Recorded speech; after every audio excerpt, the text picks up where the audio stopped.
Chapter 1191. This was the first time a Jew was eating with an outsider. So she thought that she should eat slower when eating. It would not be good if others mistakenly thought that the Bai family was full of foodies. Bai Juan naturally sat beside her. He poured the fried pea noodles with lava vinegar and mixed it back and forth before placing it beside Aj's hand. Eat. Tell me when it's not enough. Aju nodded and lowered her head to bite a portion of the noodles. The way she ate was very cute. Guru smiled and whispered to old Master Bai.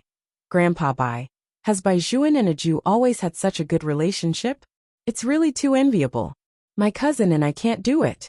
When I was young, every time I saw him, I wanted to beat him up. Old Master Bai laughed out loud. Little girl Ro, you don't understand this kid.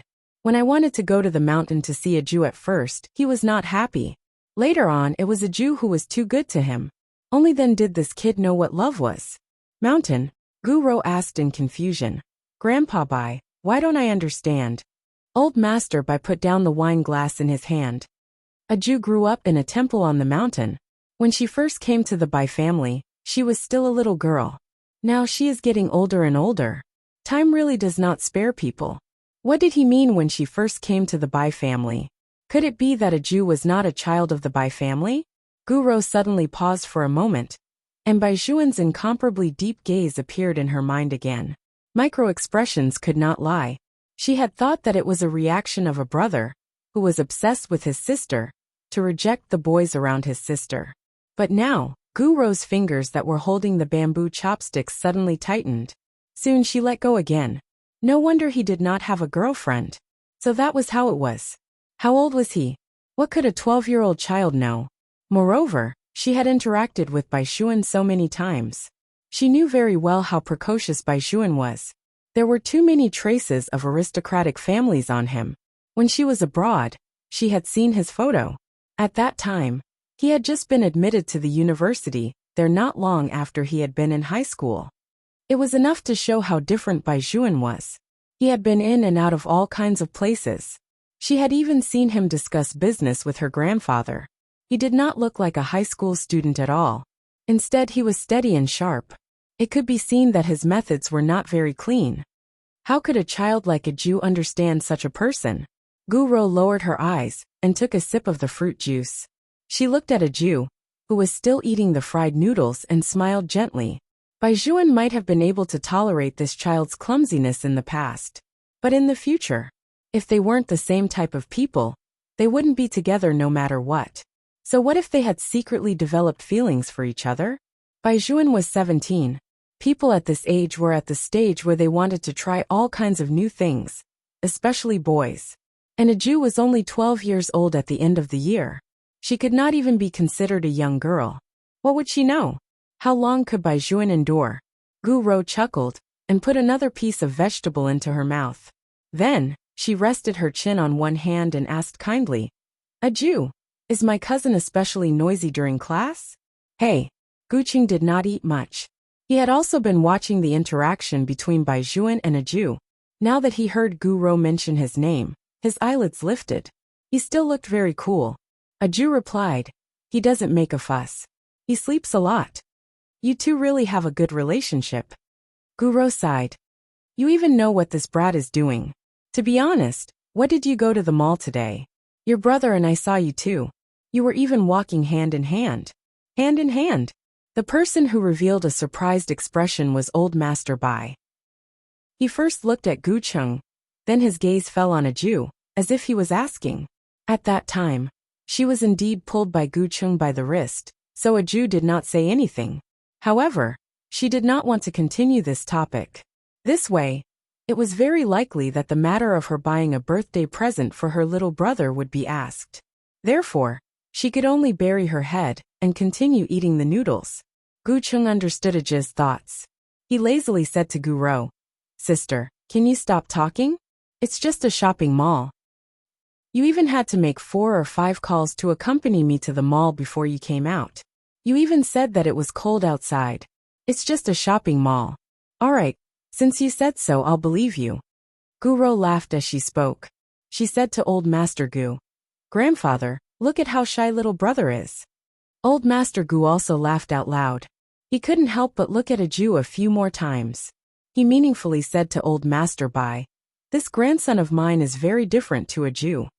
Old Master Bai also laughed. Old Master Bai also smiled, but it was much fainter than before. He said, "Aju has been likable since she was a child. All the brothers in this courtyard like her. The little tyrant of the Li family, and the one from the Xiao family always give Aju whatever good food and fun they have. This child is born like this. It's not strange that Gu Cheng is like this." What surprised Old Master Gu was that Old Master Bai did not follow along with his words. Instead, he pushed away his intentions. However, thinking about it carefully, the two of them were still young. It was indeed too early to talk about this, so he focused on drinking again. Gu Rou did not ask Aju anymore. Instead, she playfully nudged Gu Cheng with her elbow. "Tell me honestly, what did you and Aju go to the mall for?" "Nothing, it's the little bean she." Before Gu Cheng could finish his words, Aju took a small bean paste bun and pressed it into his mouth. "Auntie Wang is very good at making this. Eat one." Gu Cheng had always been smart. He took the bean paste bun off his mouth and smiled. Okay. This boy was indeed very considerate of Aju. The two of them could be considered to have a common secret. Aju lowered her head and ate. She could not help but heave a sigh of relief. If Gu Cheng had said everything just now, then what would she do about the surprise she had prepared for her little brother? Fortunately, she did not expose herself. However, she did not know that when Bai Juan saw this scene, his entire body was almost motionless. Especially when Aju fed Gu Cheng the bean paste bun that he had picked up for her. Bai Juan, and even his fingers froze.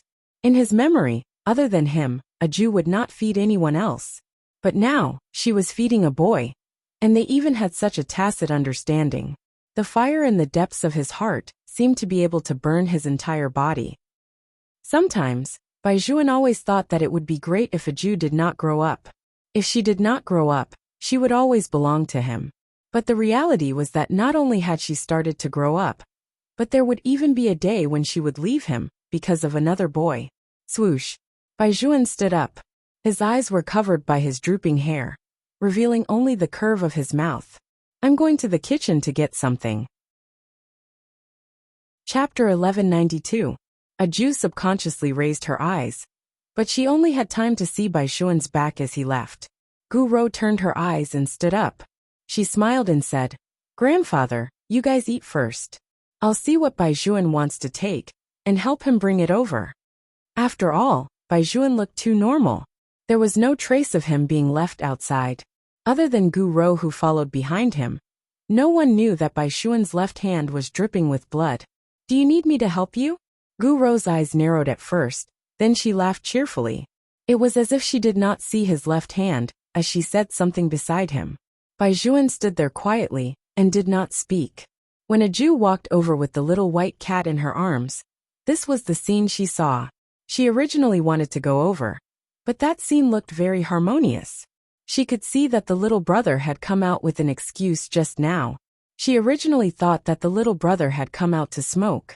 But now, it seemed that she had gotten something wrong. Aju looked at the backs of the two people for a long time. Then, she lowered her head and looked at her small palm. Finally, she walked upstairs with her ears drooping. On the same day, Aju asked herself the same question twice. When would she look the same age as the little brother? After entering the room, the voices outside became softer. Aju sat cross-legged on the bed. She changed her meditation position, somersaulted, and finally lay on the bed. Her long black hair that reached her waist was scattered on the pillow. She was so beautiful that it was unbelievable. When Bai Juan pushed the door open and entered, this was the scene he saw. In his own room, Aju obviously did not have the habit of wearing long pants. Her beautiful long legs were exposed outside, and she was only wearing a very short pure white t-shirt. She was so pure that it was fascinating. Bai Juan's mind went blank for a moment. The heat from her body was so obvious that it was difficult for him to ignore it. Before he could even react, he reached out and covered Aju with the quilt. His eyes became a little heavy. "Don't wear this in the future, understand?" Although Aju was at a loss, she was very obedient. Bai Juan carried Aju with the quilt and put her in his arms as if to distract himself. Why did you come up halfway through the meal? Are you full? Yes. Aju always felt that the little brother today was different from other times. It seemed that even his breathing was hot. Could it be that he was sick? Thinking of this, Aju reached out her hand and touched Baishuan's forehead. It's not very hot. What's wrong? Looking at those incomparably pure big eyes, Baishuan's hand tightened. It's nothing. Human's body temperature will increase after eating. As he spoke, Baishuan stood up. Put on your clothes and go downstairs. Auntie Wang has cut the fruit that you like to eat for you. Aju nodded and was still very obedient. When she was eating the fruit, she was still worried that something would happen to Baishuan, so she kept watching from the side. However, her little brother seemed to be too busy. After all, there were guests in the house. Adults like them had to sit together to discuss matters. For example, little brother and Guro. Gu Qing looked at Aju from the side and lowered his voice. He said to her, Little Bean, why don't you want your brother to know that you bought something for him? The day after tomorrow is little brother's birthday. Aju squatted at the side and teased the little white cat in a low voice. I want to give him a surprise. Gu Qing raised his eyebrows in surprise. It turned out that the day after tomorrow was Baishuan's birthday. He wondered if his cousin knew about this. All right, that's all for today. We'll go back first. Old Master Gu stood up and said, We'll go to the ski resort together tomorrow. You have to rest well. It turned out that the two old men had agreed to go on a trip together. Old Master Gu came to the Bai family at night to finalize the itinerary. Of course, Old Master Bai did not have any objections. After sending the Gu family off, he went upstairs to rest. Aju was also sleepy. She was very capable of laying out the quilt and other things. She placed the pillow at the head of the bed, and even prepared the blanket. However, Baishuan said that he was going to sleep in the guest room today. Aju looked at the empty seat beside her. She turned left and right. Finally, she hugged the little white cat and pushed open the door of the guest room with her pair of white and tender feet. For some reason, there seemed to be a very heavy breathing sound in the bathroom. Aju tilted her head to listen and took another step forward. Who's outside? Suddenly, Baishuan's voice was heard. It was filled with a strong sense of hoarseness. Aju turned her body and hid in a corner. Could it be that he had heard wrongly? Baishuan frowned and turned on the shower again. The water flowed down his back, as if everything was normal. However, what puzzled Aju was that it was winter. Why was the little brother still taking a cold shower?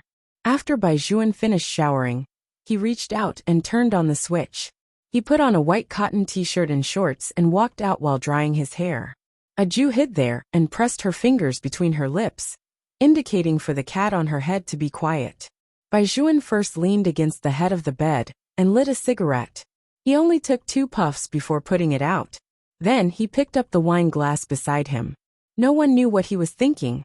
After about 10 minutes, he finally turned off all the lights in the bedroom. He reached out and took off his shirt, revealing his well-defined abs. Baishuan indeed did not look like someone his age. He grew up in the courtyard. Although he had not joined the army yet, there would be people who would specially train him during the summer and winter holidays every year. The knowledge he gained was no less than anyone in the military camp. All of this was reflected in his perfect and slender figure. At night, Baishuan was definitely the Baishuan that Aju had never seen before. His entire body emitted a fatal coldness and extravagance. Gradually, the night grew darker and darker. Aju estimated that it was almost time. Only then did she stand up and shake her slightly numb legs. Just like that, she carried the little white cat in her arms and tiptoed closer to the soft bed. Then she bent down and lifted the quilt. With her palms on the bed, she slowly crawled in with her head and body. Baishuan was asleep. In addition, he had drunk 2 glasses of strong wine, so he definitely would not wake up so easily. Even if she crawled in, he would not notice her. Aju's thoughts were very practical. Baishuan was indeed not as guarded as before. Under the moonlight he looked like a quiet prince. Even his sleeping posture had a natural nobility. However, when Aju was halfway through, Baishuan's originally closed eyes suddenly lit up. His reaction speed could almost be described as a cheetah. In a flash, Baishuan pressed the bedside lamp with one hand and lifted the quilt covering his body with the other. Chapter 1193. Oh no, she had been discovered. This was Aju's first reaction. Aju herself was not on guard at all. Her small face was fierce, and her expression was cute. She just arched her body and looked at Baijuan. Baijuan did not expect that the person who broke in would be Aju. He thought that it was a cat or something, so he was also stunned. Aju took advantage of Baijuan's pause to lie down on the bed, and said very seriously, "I want to sleep in the guest room today." Baijuan directly carried her up by the waist. There was a smile on his thin lips. "No. Why?" Aju's eyes would become clearer at night. Baijuan's voice was deep. "Because I'm more dangerous at night." Aju reached out and touched Baijuan's face. "It's not dangerous." Baijuan couldn't do anything about her. His original intention was to carry her back, but he couldn't bear to let go. "Then be good and don't move. I've always been very obedient, so I wanted to ask you why you've been avoiding me recently. Is it because I haven't been sleeping well recently? Then I'll change it a little now. Can we sleep together?" Baijuan's eyes trembled. His fingers smoothed Aju's hair. "You've always been very good." "That's good." When Aju treated him, she had always relied on him. When she was happy, she wrapped her arms around Baijuan's waist and rubbed her small face comfortably. Only then did Baijuan realize that his upper body was naked. His back suddenly stiffened, and his body also heated up. "It's so hot." Aju's forehead was still pressed against Baijuan's heart. She opened her eyes to see what was wrong with Baijuan. However, Baijuan did not let her see. He hugged her and said in a deep and pleasant voice, "Be good and sleep." Reality proved that Aju was still very obedient. In addition, with Baijuan coaxing her, she fell asleep in less than 3 minutes. The only person who did not fall asleep at night was Baijuan.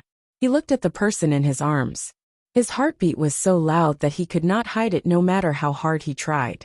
There was also that damn reaction that should not have gotten up. Baijuan was glad that he did not drink too much. If he drank a little more, he was not sure if he would see something worse than a beast. Perhaps Aju would never know what he was thinking when he lifted the blanket and saw her.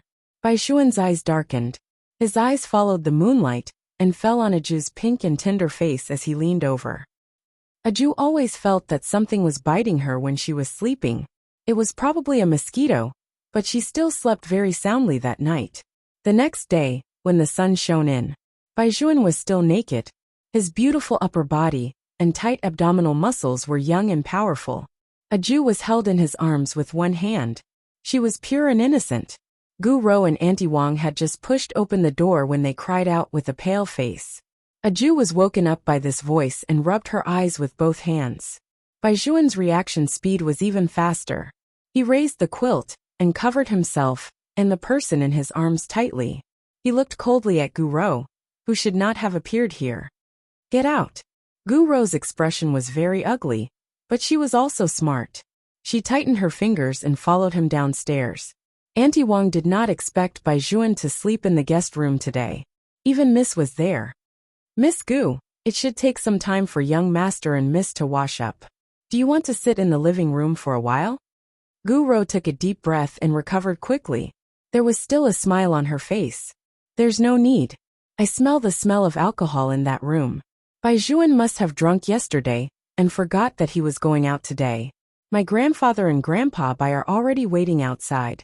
I'll have to trouble Auntie Wang to go up and urge Baijuan later. I was also shocked just now. I didn't expect that the siblings would sleep together.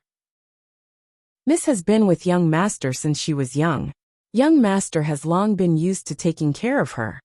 Auntie Wang smiled and said, "Young master and young Miss have a good relationship, and young Miss is also obedient. Young master is also worried about young Mississippi. If young Miss doesn't sleep, who knows how many times young master will wake up just to cover young Miss with a blanket." Gu Rou really did not want to hear how much Baijuan doted on that child. What worried her was that Baijuan drank yesterday. However, since they had already slept together, there was nothing to be surprised about. In the end, her opponent was just a child who had not grown up yet. If it was a 17-year-old girl, perhaps Gu Rou's face would have already turned pale. But now, No matter how beautiful this child was, she was still young. She had lost to her physically. Guro laughed and walked into the off-road vehicle in the courtyard. Grandpa Bai Juan is still sleeping. Let's wait for him for a while. Grandpa Bai did not agree with Guro calling Bai Juan for him just now. It was just that she ran too fast, and he could not stop her. However, what made him feel strange was, Bai Juan has never liked others entering his room. Why isn't he angry? It's probably because he slept well last night, Guro said with a faint smile. There was even a hint of red on her face. Grandpa Gu laughed. I really can't treat them as children anymore. Look at them. A grown girl can't be kept at home. Grandpa Bai also smiled, but he did not say anything else. In the guest room that was dyed by the morning sun, a Jew sat up straight half a beat later. She did not rub her eyes, but she was still not awake. A Jew did not know why, but she had been very sleepy for the past half a year. Especially in December, she was even more sleepy. It was as if she was going to hibernate. For this reason, Bai Juan specially bought a string of Bodhi seeds for her and hung it around her neck. Although the weather outside was good, the temperature would not lie. It was more than 10 degrees below zero. It was really unbearable to not wear a down jacket. Bai Juan saw that a Jew was very sleepy, so he stopped Auntie Wang's actions and did not let her wash her face. Instead, he wet the towel with hot water and tilted his body to wipe a Jiz's face. Then, he pulled over a small blanket and carried a Jew downstairs. Master Bai had doted on the child countless times since he was young, so Auntie Wang did not feel that there was anything wrong with Bai Juan's actions. Instead, she was afraid that a Jew would be hungry on the way, so she took out a thermos box. Inside was cooked vegetable porridge and steamed buns. It was enough for 2 people. She softly reminded Bai Juan to let her eat all of these when she woke up. On the other hand, Gu Cheng, who was lying in the car, saw that a Jew was wrapped up and went out. He really wanted to reach out and poke that exquisite little face. A Jew was not completely asleep. It was just that her big eyes were dark. She sat obediently in Bai Juan's arms and nodded her little head time and time again. From time to time, she would wake up when the car stopped. She would lean on the window and look at the endless snowy scenery outside. Chapter 1194. The juniors were sitting in an SUV, a top-notch Hummer. The interior was very bright and was most suitable for going to the snow and desert. The tires were very big, and the ride was very stable. Old Master Bai and Old Master Gu were sitting in another car. They both had their chauffeurs and bodyguards in front and behind them. There were a total of 4 cars. Old Master Bai's car was a red flag, and the license plate number started with red letters. Such a car was actually not worth much, but those who were really knowledgeable knew that the people who sat in red flag cars were usually veterans who founded the country. Gu Qing did not want to follow them. Compared to going out to see the snow, he preferred to go racing.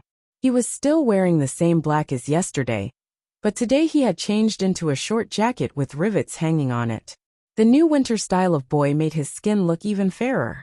At first glance, he did look very similar to Bailey Shangxia.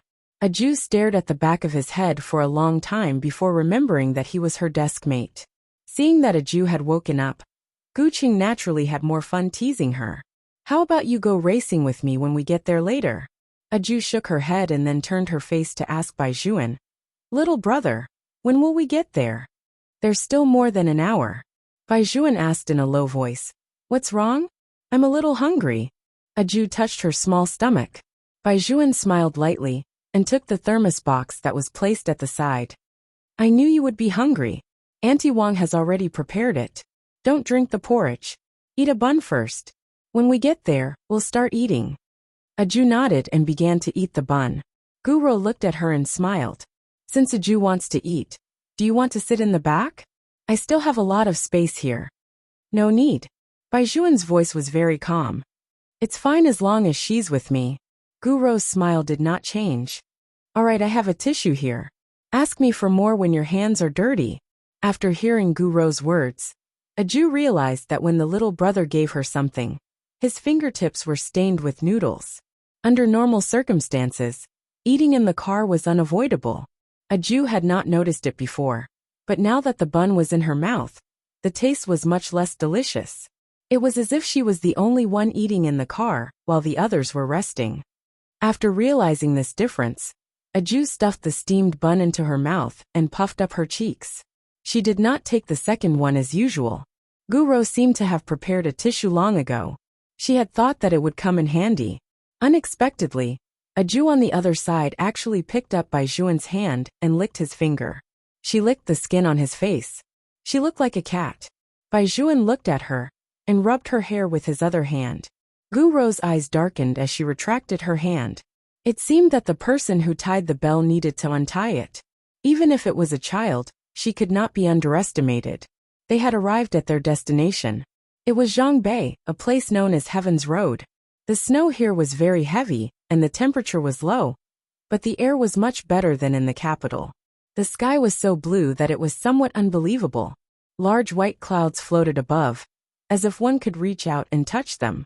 Old Master Gu indeed knew how to enjoy himself. Such a vacation Holy Land was invested in by the Gu family. It was not like an ordinary hotel, where one stayed in a high-rise building.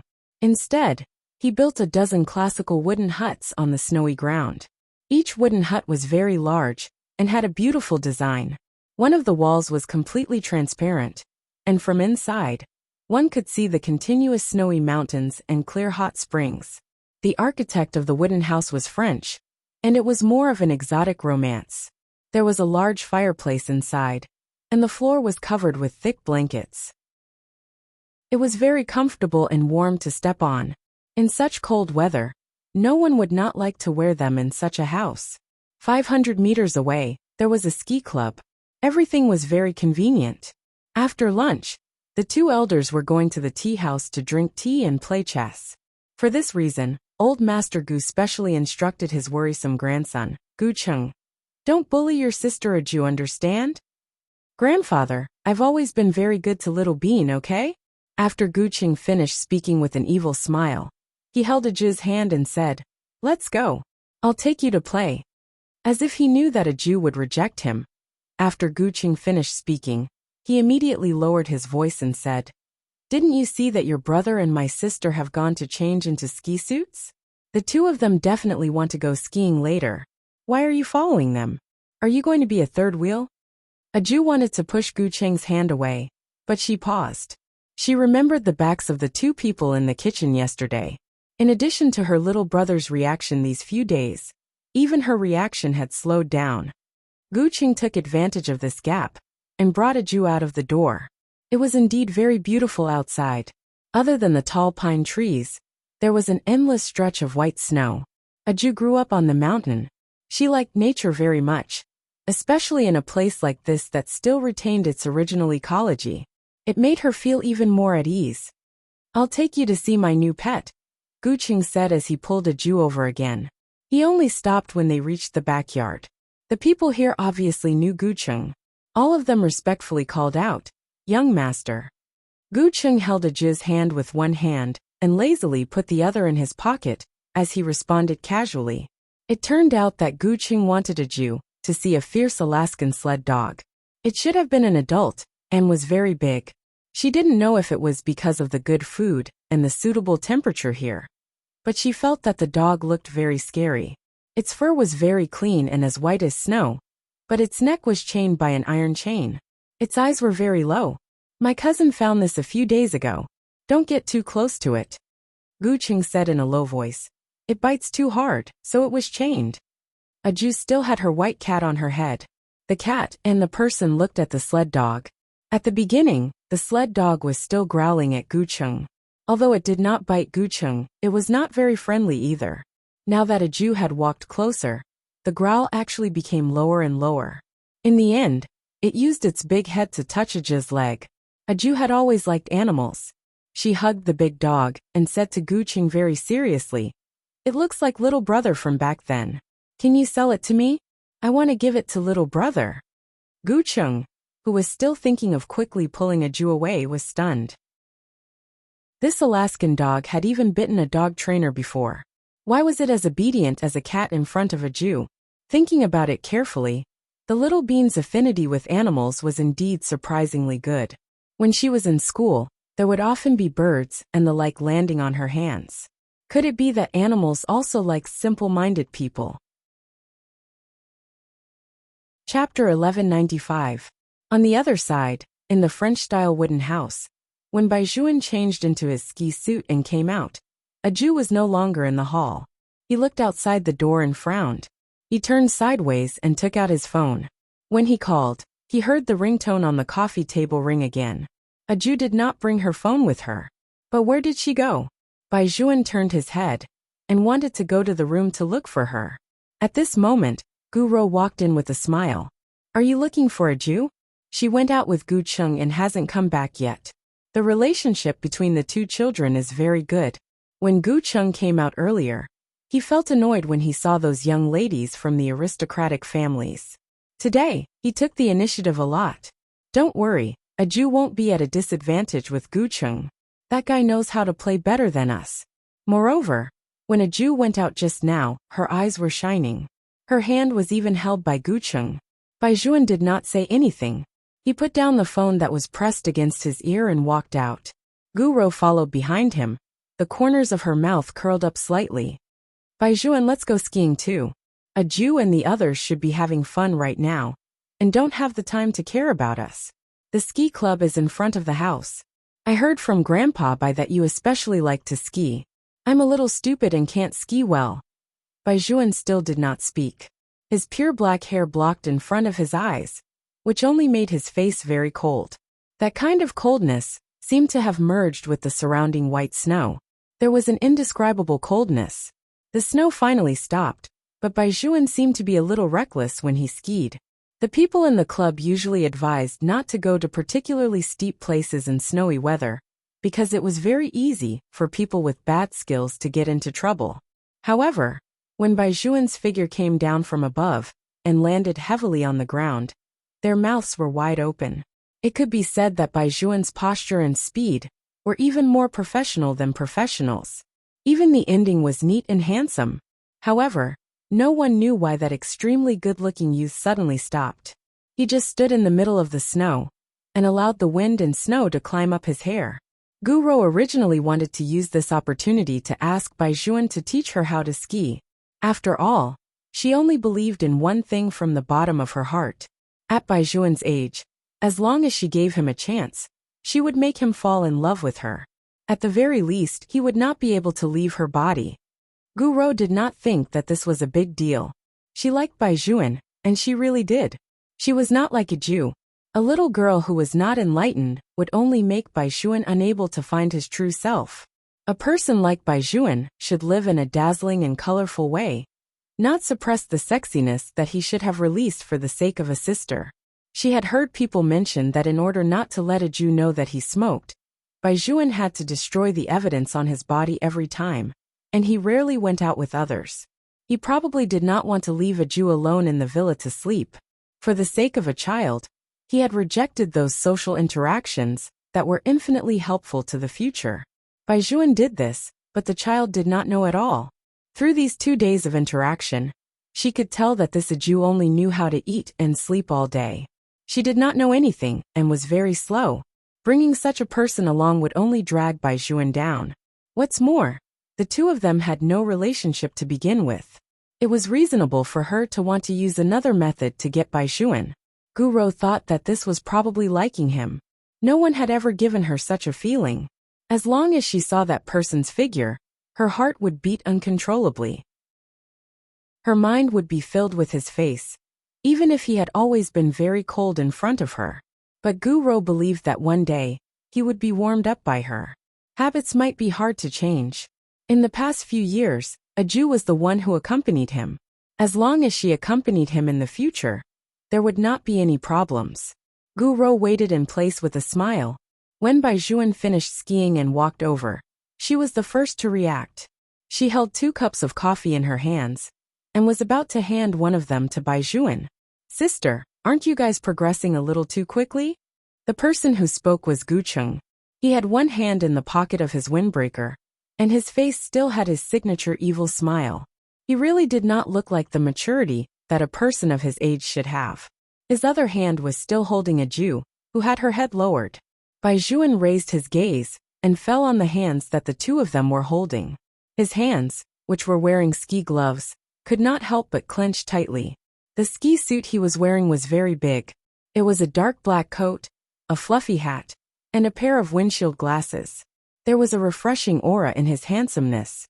However, this aura seemed to have become very faint in that instant, so faint that it was somewhat lifeless.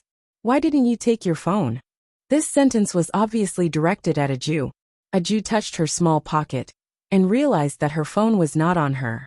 Guro said, Baijuan, don't be angry with Aju. Aju must have had too much fun and forgot about her phone. Let's all go back. Grandfather and the others should have finished playing chess by now.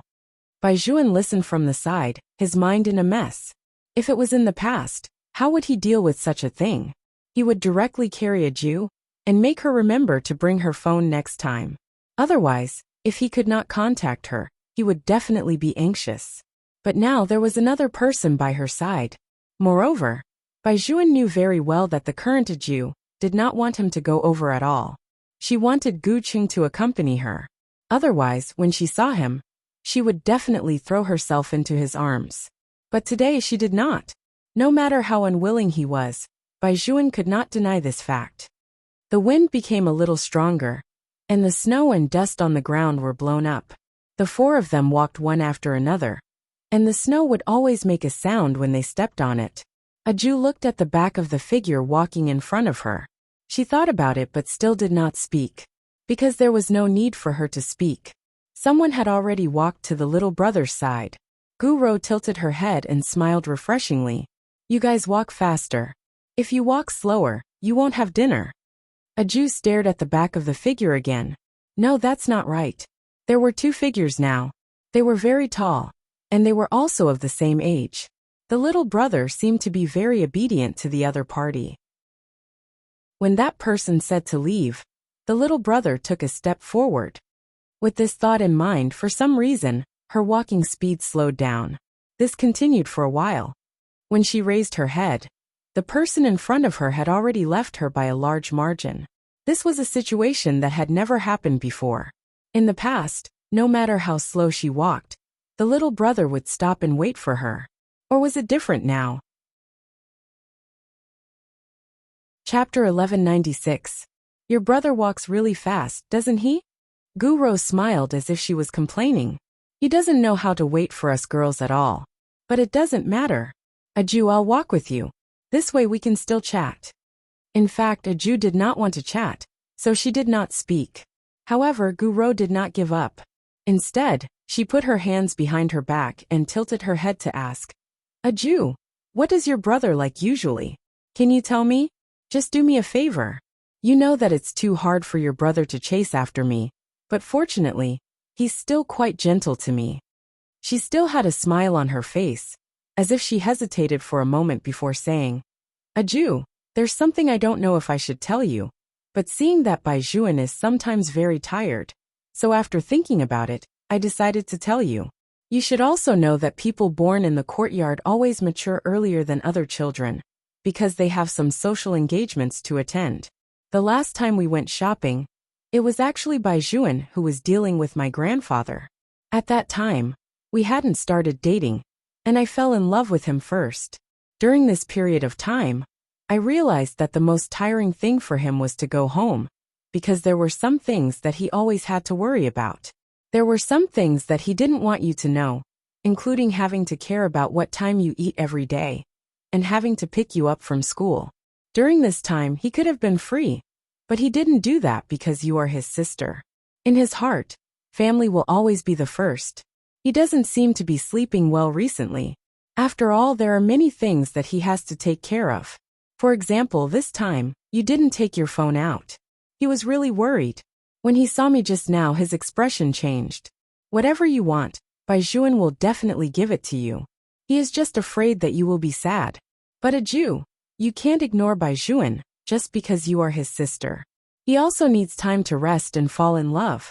My words may be a little straightforward, but they are also sincere. Family members should tolerate each other. Moreover, Baijuan only has you as his sister. Aju opened her mouth, She wanted to say that she did not ignore her little brother. But when she thought about it, her little brother did spend most of his time with her. It was useful and useless. That was why her little brother was so angry just now. Aju lowered her head and looked at her toes. She was like a little turtle. She had always wanted to be obedient. In order to get that big dog for her little brother, she even promised Gucheng to play fighting with him for a day. But in reality, perhaps all he wanted was to spend more time with others? After all, little Gangsterly had also said that she did not understand people at their age. Aju thought that it would be good if she could grow up a little faster. This way, she might be able to get closer to people of their age. Even if it was just a little bit, it would be fine. Baijuan did not arrive for dinner. It seemed that he had gone to sleep after coming back from skiing. Aju wanted to go up and call him. However, old Master Gu said, "Let your sister Gu Ro go up. She has experience in calling people." Grandfather. Gu Ro's face was red. Gu Qing picked up a piece of vegetable into Aju's bowl and said in a very low voice, "Didn't I tell you before not to be a third wheel? You've been by your brother's side 24 hours a day. He can't do anything bad even if he wants to. Little brother won't do bad things," Aju said seriously. Gu Qing chuckled. "Little fool, the bad things I'm talking about are things between couples. You'll understand when you grow up. Speaking of which, you're indeed in the third year of junior high school. Your enlightenment level can't be compared with the third year of primary school. But it doesn't matter. You're good like this." Things between couples? Aju paused for a moment. She remembered that every time she watched Conan, Cindy and Xiaolan appeared at the same time. When they were very close to each other, the little brother would always reach out and cover her eyes. At that time, she was still sitting in the little brother's arms and did not know anything. And over the years, other than the big dramas that Bailey Shangxia had acted in, Aju also watched some shows about animals, such as People and Nature. Of course, there were also some food channels, such as China on the tip of the tongue. There were also some divination variety videos. Aju was the most engrossed in watching this. Under normal circumstances, after watching it, she would say to Baijuan, "The other party's divination is not accurate."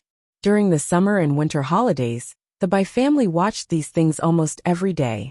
Master Li had once said that they had to be careful when they had a child at home. They could not watch any romance movies even if they wanted to.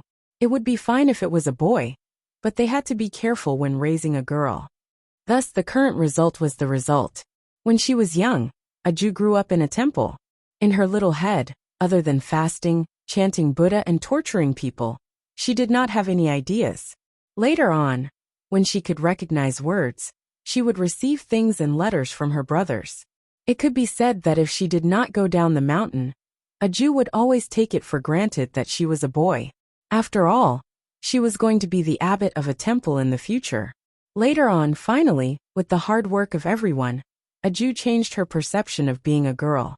However, the nature of a child had already been developed, and with Baijuan's protection, the 12-year-old Aju had indeed not come into contact with too many things in this aspect. Therefore, she was not clear about what Gu Cheng had said. However, Gu Ro did not wake Baijuan up. Seeing that Baijuan was gone, and the atmosphere in the hall was so lively, old Master Gu let people go to bed early. When they woke up the next day, they would be able to see the sunrise from the other side of the snow mountain. The rooms were booked by Gu Ro previously. Everyone had a room. Aju looked at the room that belonged to her. It was very big, but it was very empty. This was the first time she lived alone after coming out. At this time every day, it was almost time for her to recite the Buddhist scriptures. However, when she crossed her legs, her mind was indeed blank. Should I go and see little brother? Aju pinched the little white cat's tail. Little brother didn't eat at night. It's not good for his stomach. I hid some food for little brother just now. I'll send it to him before I come back. I definitely won't disturb his rest. The little white cat meowed. It was low and pleasant to the ears. The night outside was getting darker and darker. It was as if everywhere was dark. This was a little like Baijuan's heart. He had drunk a lot of wine. He lay on the sofa in the hall with his long legs and feet. He raised a hand and placed it on the armrest at the side. He looked at the endless snow outside with a cold expression. There were 2 bottles of red wine beside the sofa. One of them was already empty, and the other was half empty. Why didn't you call me when you were drinking? It was Guro. She had let down her hair, as if she had just taken a shower. She was wearing a set of extremely pure pajamas, and sat beside Bai Juan with a light smile. Let me have a drink with you, Guro said as she poured wine for him. Bai Juan, I like you very much. As she said that, she put down the red wine in her hand. Her fingers, which were dyed light red, pressed down on Bai Juan's hand. Her body also leaned over. I've never liked anyone so much. Bai Juan, we're the same kind of people. I know very well what you want. Chapter 1197. From the room in the corridor to the hall, there was only a glass window separating them. But it made a Jew, who was walking over, stop in her tracks. She could not hear what the 2 people inside were saying. However, she could see it very clearly. The 2 of them were very close to each other. They were so close that it was as if they were sticking together. There was a stuffy feeling in her chest. It was bloated. A Jew did not know how to describe that feeling at all. It was as if she had lost something. She thought of a lot of words, and every sentence was saying that she had taken up too much of her little brother's time. So, did her little brother also want to have more time to fall in love? A Jew lowered her head and looked at the tip of her feet. She hugged the little white cat in her hand and felt that her fingers were cold. She did not want to stand here. This thought was stronger than ever before. The moment the moonlight shone down, the figure of the underage person outside the window disappeared. Guro's aura continued to approach Bai Juan. Her lips were painted with a faint powder, and she smiled pitifully. It was as if she was offering her entire body to him. Bai Juan shook his head. Then his eyes darkened. He pushed her to the ground and looked down at Guro. His voice was very cold. I thought that Grandfather Gu's granddaughter would at least know what shame is. It seems that I still overestimated you. Guro bit her lip. I did these things because I liked you. You drank so much wine. Do you know how worried I was about you? As she spoke, she stood up again. I know that you are not happy every day. We are in the same boat. Bai Juan, you can take care of a Jew for a period of time. But can you take care of her for the rest of her life? She will only treat you as a brother. One day, she will fall in love with someone else. You can drink today, but what about tomorrow? Right now, a Jew does not put her mind on this. You are so strict with her. One day, she will realize that the little brother she originally worshipped in her heart has other thoughts about her. When that time comes, how will she look at you? Bai Juan, be with me. I know what you are afraid of. Some secrets can only be better hidden when you have a girlfriend. Just take it as a try and give each other a chance, okay? And your body needs it too, doesn't it? You clearly reacted to me just now. Reacting to you? When Bai Juan heard this, he turned around and looked at Guro. He smiled coldly. Do you think I'm reacting to you? The only one who can make me react is that woman you're talking about. Haven't you already analyzed what I'm afraid of? Then you should know what I was thinking when I was drunk. It wasn't because you got close to me. It was because I always had this reaction. You should be glad that your surname is Gu. Otherwise, you can forget about keeping your hand. After Bai Juan finished speaking, he took a step forward. Guro opened her mouth again, her voice filled with emotion. Even if I have to be her replacement, I'm willing. Looking at you like this, my heart really aches. Even if I only have her in my heart. Bai Juan's voice was very indifferent. Guro nodded softly. I'm willing. Bai Juan looked at the endless snow outside the window and recalled how a Jew was far away from him today. Perhaps one day, when she found out about this, she would hate him. He didn't even know how to make her stay. When Bai Juan thought of this, his fingers clenched. Guro saw that he seemed to be showing signs of loosening. She said in a low voice, as long as you need me, I will appear, whether it's to replace her or to prevent her from hating you. You should have seen that a Jew likes to follow Guchung. She might not be able to notice it now. But what does that mean? One day in the future, she will tell you that she is going to fall in love. What will you do then? Or do you still have this kind of thought like now? You should know what kind of person a Jew is. The things she likes shouldn't change because of anyone, right? And Bai Juan, to be honest, when you are with her, don't you feel tired? There are many things that she doesn't understand at all. You are 5 years apart, and you will always walk in front of her. She will never understand you. Why don't you try? Maybe after a long time, you will be able to forget her? Even if you can't forget her, I will accompany you. I will definitely accompany you. After an unknown amount of time, Bai Juan did not speak, but his black hair covered his eyes. Gu Rou took a step forward and stretched out her hand. She looked like she wanted to hug Bai Juan from behind. But before her hand could touch Bai Juan's waist, the young man's voice sounded again. The young man's indifferent voice rang out again. He only said 2 words, "No need." Gu Rou paused and looked at him in surprise. Bai Juan, I don't want to. Bai Juan lowered his head and picked up the red wine beside him. His tone was indifferent. I don't want to treat anyone as her replacement. Because some people could not be replaced. Even if he could not get her, he would not use such a method to insult his girl. His Aju had been sitting in his arms since she was young, obediently accompanying him. There was only one Aju in the world who would feed him. What a joke. Why did he need someone else to accompany him? Aju was the one who had taught him this kind of thing for a lifetime. If he wanted someone to accompany him, it should be his Aju. Gu Rou looked at the tall and straight figure that did not let her touch him at all. Her hands were clenched tightly. She had never begged a boy so humbly before. How many people in the school were pursuing her? There were also those outside the school. Which one of them did not hold her in their hands? Why did Bai Juan not accept her? He was clearly so drunk that he could not even walk properly. But he did not agree to her request. Bai Juan had indeed drunk a lot. So that day, he did not go to Aju's room as usual and cover her with a blanket. The night gradually darkened. Aju sat in front of the wooden door and did not return to the bed. Her small face looked somewhat absent-minded. Her mind kept recalling the scene she had seen before. She shook it back and forth twice and then again. But this time, no matter how hard she shook, she could not get rid of those images. She remembered what Gu Qing had told her about what couples would do. In the past, when her little brother kissed her forehead, she had never thought that it was a big deal. Her little brother had said that there should be a morning kiss when he went out in the morning, and there should be a goodnight kiss at night. They both fell on her hair. But she didn't know that if her little brother did the same thing to someone else, she would be so sad. It was as if she was sick and her chest hurt.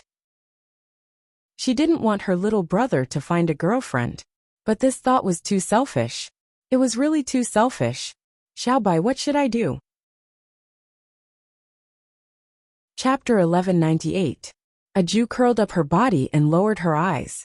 Her long eyelashes hid her fair little face, but her expression was still fierce. Woolly Buddha said that since you like someone, you have to fight for it. But at the same time, you can't destroy other people's feelings. Meow. The little white cat meowed and jumped onto Aju's head. Aju's fingers wrapped around its tail. How about this? Let's ask little brother together tomorrow. If he really has someone he likes, let's go home. Gu Qing is right. Little brother usually spends too much time on me, and I have never thought about whether he is willing or not. Everyone wants to be with the person they like. I can't take up so much of his time, just because I am little brother's sister in name. I know better than anyone that my surname is not Bai. Meow meow. The little white cat meowed twice in a low voice. It jumped down and nudged Aju's hand with its head, meaning that it wanted her to go to bed and sleep. Aju closed her eyes, but the uncomfortable feeling of breathing could not be dispersed no matter how hard she tried. If only she could grow up a little more. The next day, it seemed that everyone woke up very late, except for Gu Qing. He dressed up refreshingly and put on his ski suit early. He did not care if Aju was still sleepy or not. He directly dug her out of bed. Hurry up and wash up. I got someone to make a very delicious sandwich. There's no meat in it. It's suitable for you to eat. Gu Qing was here. Everything was done with his identity, and his work was also done cleanly and efficiently. Ever since he brought Aju out, the servants in the hall and the people from the club outside were all on standby, just so that their young master could have a good time. All the services were top-notch. Gu Qing even got someone to drive a racing car specially used in the snow. It was just right to bring the little bean out to enjoy the snow scenery. The car drove out and would not be back for a while. When Bai Juan went downstairs, it was 10 o'clock. He first went to Aju's room, but he did not see the person he wanted to see. Then, he went to the hot spring behind the house. In the end, the servant told him. In the morning, Aju and Gu Chung went out and had not returned yet. When Bai Juan heard this news, his hand that was drinking water paused. BLK's mineral water bottle was almost deformed by his grip. From yesterday evening until now. 16 hours. Except for sleeping, the two of them were together. He had made preparations. What would happen if Aju met someone she liked one day? There were many situations. This included the fact that the first thing she did after waking up was not to look for him, but to look for someone else. As long as he thought of such a thing, he could not help but hold Aju's hand tightly. But now, Bai Juan realized that there was still a difference between imagination and personal experience. The former was just a little scared. As for the latter, every day felt like a year. Bai Juan had never felt that the hour hand on his watch was moving so slowly. He just stood there in the living room, his arm hanging by his side. The mineral water bottle fell to the ground with a dull thud. On the other side, Aju did not know why, but she was very sleepy. But in her heart, she was thinking about getting that Alaskan Malamute for her little brother. When she was young, Grandpa Bai had mentioned that her little brother had always wanted to raise a big dog. Later on, she came to the Bai family because of her small stature. She raised a large dog, afraid that it would pounce on her. After that, the little brother never asked about the large dog again. In fact, at that time, Aju had said that she was not afraid of being pounced on by the big dog. She could beat the big dog to the ground. But later on, the little brother still did not raise it. He said that compared to those worldly things, she was more important. He did not want her to have any accidents. Aju was very clear about how good the little brother was to her. Therefore, she had to get this big dog from Gu Chung. She had to. Hey, if you're tired, lean on my shoulder and sleep for a while. Gu Chung laughed evilly. Don't worry, you're still wet behind the ears. I won't do anything to you. Aju did not say anything. Gu Chung drove the car in the snow and raised his eyebrows. What was going on? Why was it so quiet? When he stopped the car and looked back, he found that the person he pulled out had already fallen asleep again. She's really a little bean. Why is she so sleepy? Gu Chung was helpless. He could only drive the car back to the wooden house. But this time, the speed was much slower. He stopped the car again. He took off the windshield on his eyes, and threw the car key to the servant beside him. He bent down and carried Aju horizontally. So light? Gu Chung muttered to himself. He always felt that the person in his arms was different from the girls he had touched before. However, it was quite interesting that she was so silly and cute. Gu Chung walked into the hall, but he did not see anyone get up. He placed Aju on the soft long sofa. The sofa was covered with the softest plush cushion. When Gu Chung put Aju down, he didn't know why, but his eyes seemed to be unable to move away from that young and tender little face. Gu Chung had always known that the little bean was very good-looking, but he had never thought that the closer he looked, the more he wanted to look. He reached out his hand and his body also moved closer. But before Gu Cheng's kiss could land on Aju's face, his wrist was pulled up forcefully by someone. There was a bang. Gu Cheng's entire body was thrown out by a strong force, and he crashed into the coffee table beside him. He narrowed his eyes and looked dangerously at the person who came. It was Bai Juan. The other party did not say a word. He just looked down at him. That gaze was bone-chilling, without the slightest bit of warmth. If it wasn't for Aju rubbing her eyes behind him, she would have called out in a daze, "Little brother." At that moment, Gu Chung even felt that Bai Juan would kill him. He could clearly see that the hostility in Bai Juan's eyes faded bit by bit. Then, Bai Juan turned around, squatted down, and rubbed Aju's eyes. Are you still sleepy? Yes. After being together for a long time, any action would become a habit. After confirming that the person standing in front of her was Bai Juan, Aju subconsciously stretched out her hand. Without thinking, she wanted Bai Juan to carry her up. Her actions were very cute. Of course, Bai Juan would not refuse. He carried her up, and did not even look at Gu Chung beside him. He walked towards his room just like that. After putting Aju down, Bai Juan first wiped her face. He could not bear to see the dirty look on his girl's face. You're so sleepy, but you still want to go out. Bai Juan lowered his voice and placed his fingers on Aju's sleeping face. His eyes quickly darkened. Is he important enough for you to change yourself to cooperate with him? Chapter 1199.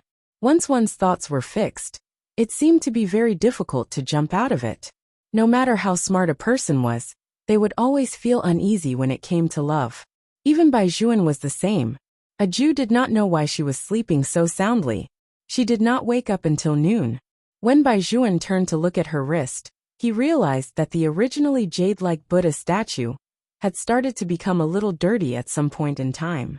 The Buddha statue was specially used by him to protect Aju.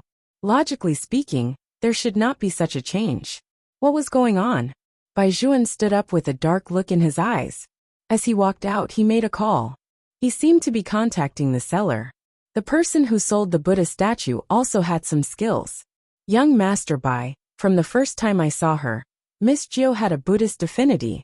Such a person was very rare in this world. She could not stand the turbidity of this world. But young Master Bai's righteousness could help her block these things. If young Master Bai was too far away from Miss Jio, this kind of situation could indeed happen. However, since there was a stain on the Buddha statue, it meant that it had blocked the turbidity for Miss Jio these days. So young Master Bai did not have to worry too much. After the call, Bai Juan walked back to the room. He sat by the bed and brushed his fingers across Aju's face. Then he hugged her in his arms. When Aju woke up, she smelled the most familiar scent on Bai Juan's body. She happily grabbed Bai Juan's clothes. Just as she was about to say something, she felt her stomach swell. It was very uncomfortable. When she lowered her head, she realized that her back was stained with a small patch of blood. Aju was instantly stunned. When she raised her eyes, she happened to meet Bai Juan's gaze. Aju's small face was even more stunned. Of course, she knew what had happened to her. When she was in biology class, the teacher had told her. Therefore, Aju subconsciously wanted to stand up and run to the bathroom outside the house. However, Bai Juan held her hand. It was rare for her to be confused. There are other people outside. Put on my clothes before you go out. No, that's not right. You'd better not get up. If you need anything, I'll buy it for you. Aju was obedient. She waited for Bai Juan to get up. Bai Juan looked at her and unexpectedly calmed down as well. He laughed softly and pressed his fingers on her head. He rubbed it back and forth, and then stuffed her into the blanket. Wait for me to come up. Aju grabbed the corner of the blanket with both hands and nodded obediently. His stomach still hurt, and his body felt like it was weighed down by something as heavy as gold. In the past, his teacher had said that those who came would be considered adults. Then, wouldn't she be one step closer to little brother in the future? Aju was happy, but it was too awkward to move. Her stomach also hurt, and she kept falling. Her body was cold and hot. She curled up and closed her eyes. Her fingers were clenched into fists as she pressed against her lower abdomen. But there was a smile on her face. On the other side, Lord Bai came out, but he didn't know what to do next. Without thinking, he dialed a number.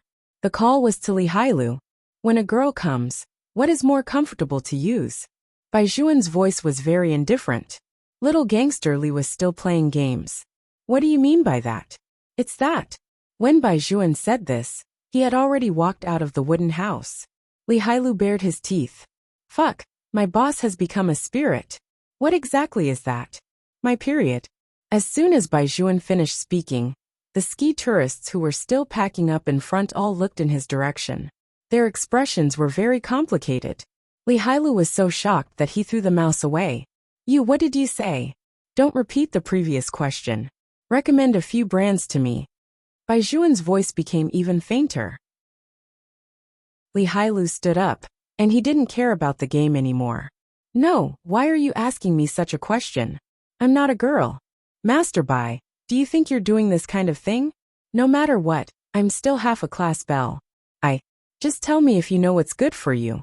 Bai Juan raised his eyebrows and sneered. Cut the crap. Li Hailu immediately said. I know, but this shouldn't be divided into brands. The cotton one is very useful. It's best to buy the lengthened one.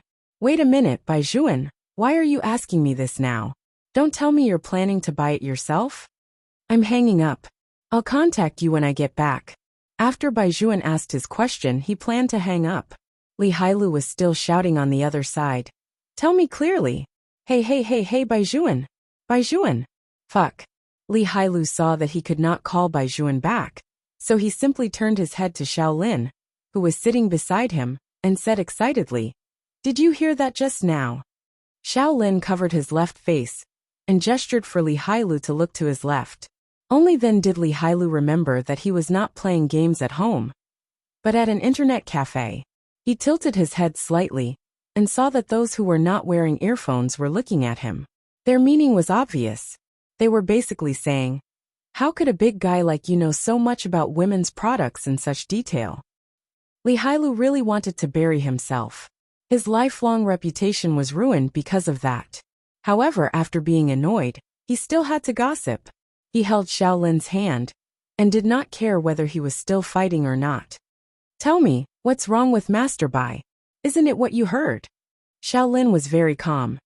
Someone who can make Bai Juan personally buy this thing. A Jew. Li Hailu slapped his forehead and was stunned again. Then, with a look of regret, he said, Why didn't we go skiing with them? We missed such a good show. Master Bai personally bought tampons. Thinking about that scene, it's funny. In fact, it was indeed the case. It was probably related to Bai Juan's temperament.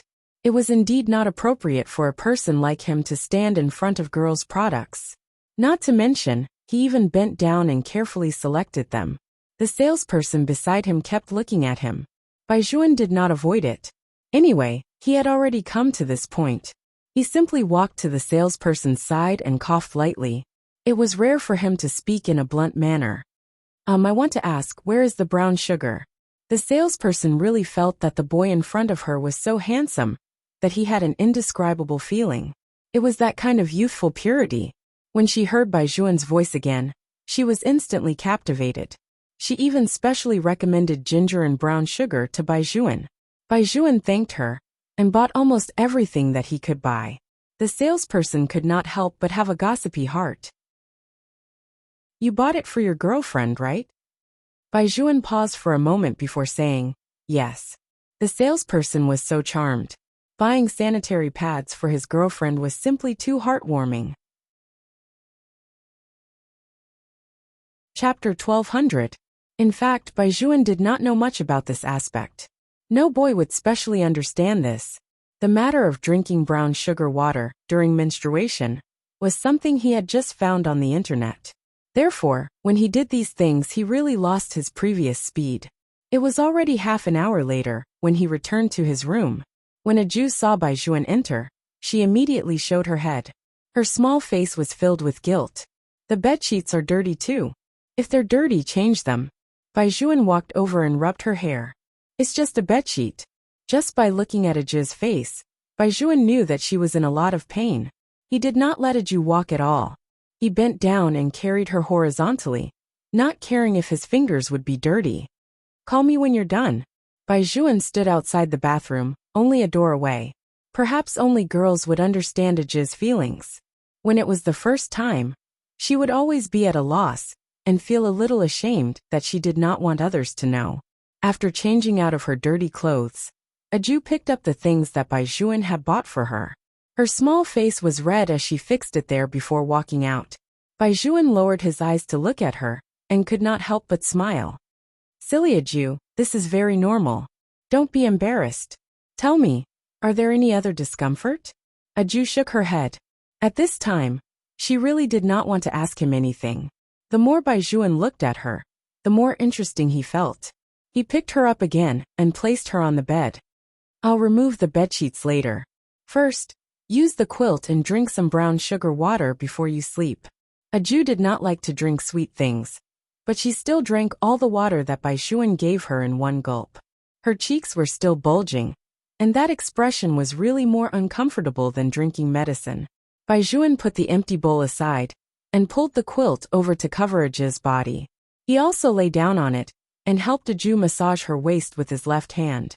Only then did he realize that no one had taught Aju this aspect. Thinking about it, the child grew up on the mountain. Later, after coming to the Bai family, he seemed to. It's my fault. I should have noticed it earlier. Bai Juan lowered his voice. After so many years, only he knew how selfish he had been. Xiao Lin had noticed his possessiveness a long time ago. Xiao Lin had also told him not to use this method to educate a Jew, because it was too unfair to a Jew. He wanted to take up even a little bit of her time. He clearly knew that this was wrong, but he couldn't control himself. If a Jew had a female best friend, she would not be as helpless as she was just now. At her age, she should have made many friends by now. However, there was no one beside her. It was him. She was nicer to others. He tried to attract a Jew's attention. Every time, a Jew would rarely interact with others for his sake. He was the one who had single-handedly caused this. Bai Juan lowered his eyes and gripped the quilt in his hand tightly. A Jew turned around and looked at Bai Juan. She said seriously, "Little brother is not wrong." The two of them were very close to each other. It was as if they had returned to their childhood and were chatting face to face. After saying the first sentence, a Jew asked the next sentence, "Can I kiss little brother?" Bai Juan thought it was a kiss on the face, so he smiled and said, "Of course." However, before he could react, the person in his arms leaned over and pressed her soft and warm lips against his. "It's sweet." A Jew smacked her lips and smiled at Bai Juan, who was being kissed. Bai Juan clenched his hands tightly. She had not grown up yet, but more than anyone else. "Don't talk anymore. Go to sleep." Bai Juan took a deep breath and directly pressed that annoying little head into his chest. This silly girl. Did she know that lips could not be kissed casually?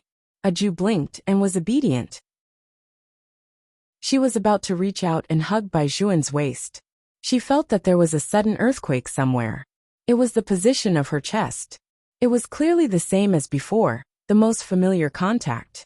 However, her body was a little strange. Her heart was beating so fast.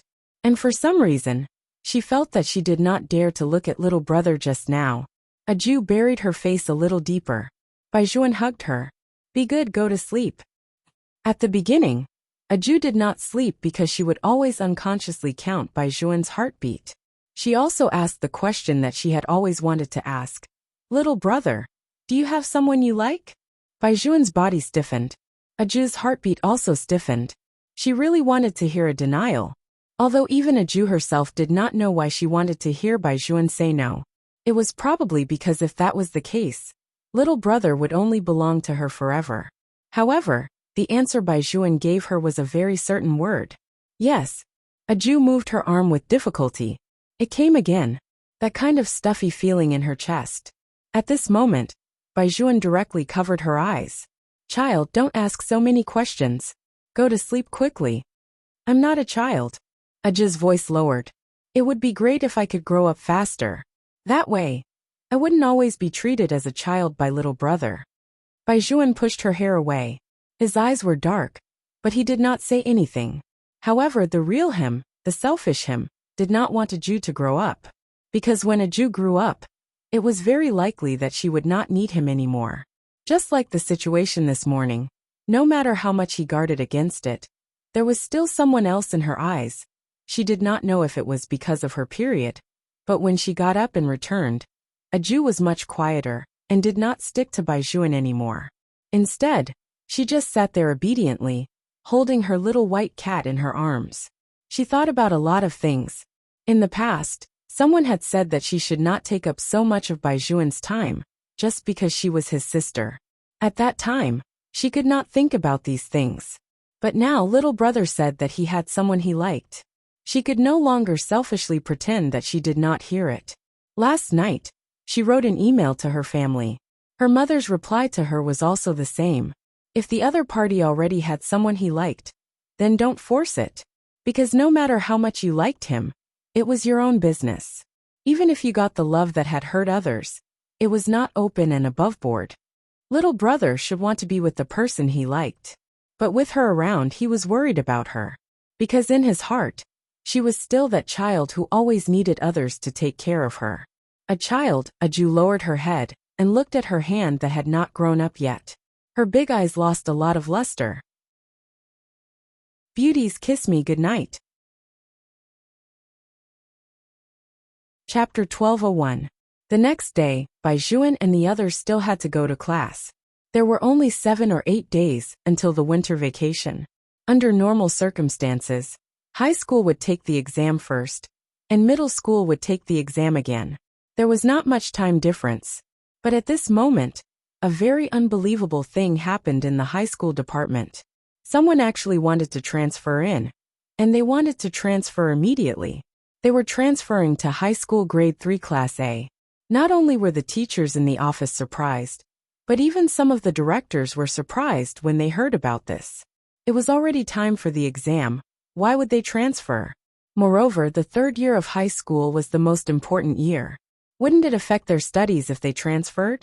The teaching standard of number 1 high school was one of the best in the country. They didn't come early or late, but they were stuck at this time. Then, would the students be able to follow their tutorials after they came?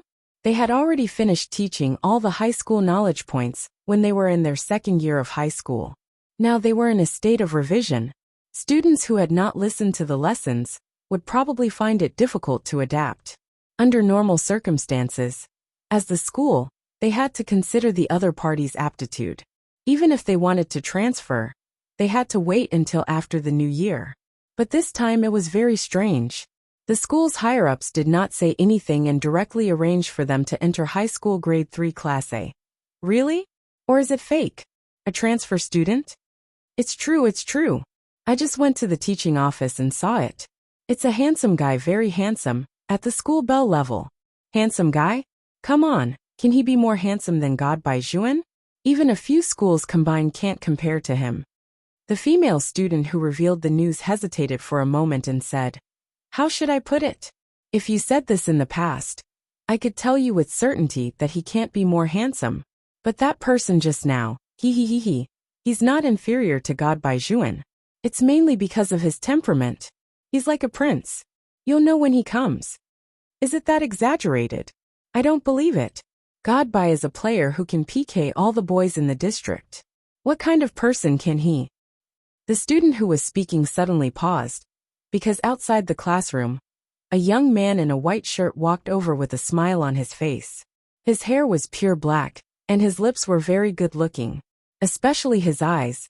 They were as deep as the legendary river of helplessness. When the light shone in, the reflection of the waves carried an indescribable beauty. However, there was a strong scholarly aura around him, as if all the noise could pass by him, leaving only the unique tranquility of a young man. With such an outstanding appearance, he would definitely attract everyone's attention. Even little gangster Li and Xiaolin, who were still playing with their phones and discussing where to go after school, raised their heads. Damn, he's so long. Don't tell me. Li Hailu touched his chin and continued. He can really challenge Lord Bai. Where did he come from? Xiaolin narrowed his eyes and put down his phone. At this time, the teacher walked in and greeted everyone with a smile. Come, students, sit down. This is a new student from our class. Let's get to know each other. Teacher, what's the new student's name? A boy shouted, then sighed and said, "He's so handsome. Can he go to another class?" The teacher burst out laughing. She adjusted her glasses and looked at the new student next to her. The young man took a step forward, a black bag slung over one shoulder, and wrote 4 words on the blackboard on the podium. The words were like the person as clear as jade. "This is my name, Helian Qingchen." Li Hailu raised his eyebrows. "A compound surname? Why did you choose such an ancient name? Helian? Hey, Lindsay, you know a lot of people. There's no one with this surname in our circle, right?" "Indeed there isn't." Xiaolin picked up the carbon pen next to him and frowned. Li Hailu chuckled. "This is interesting. She can transfer to our number 1 high school when the exam is coming. Isn't she from our circle? Could it be another family like the Gu family? You and I both know the Gu family." Xiaolin glanced at him. "Do you know this?" Li Hailu shook his head. He really did not know them. Logically speaking, although they were not familiar with the people in the business circle, they had seen them before. Why had they not even heard of this new student? Could it be that he really got in based on his strength? Wasn't it a little too unbelievable for him to come at this time? "Qingchen, the previous seats are all full. The exam is in a few days. You should sit in the last row first." After the exam is over, we'll arrange the tables for the school meeting. The homeroom teacher pushed her glasses again. She seemed to be in an exceptionally good mood.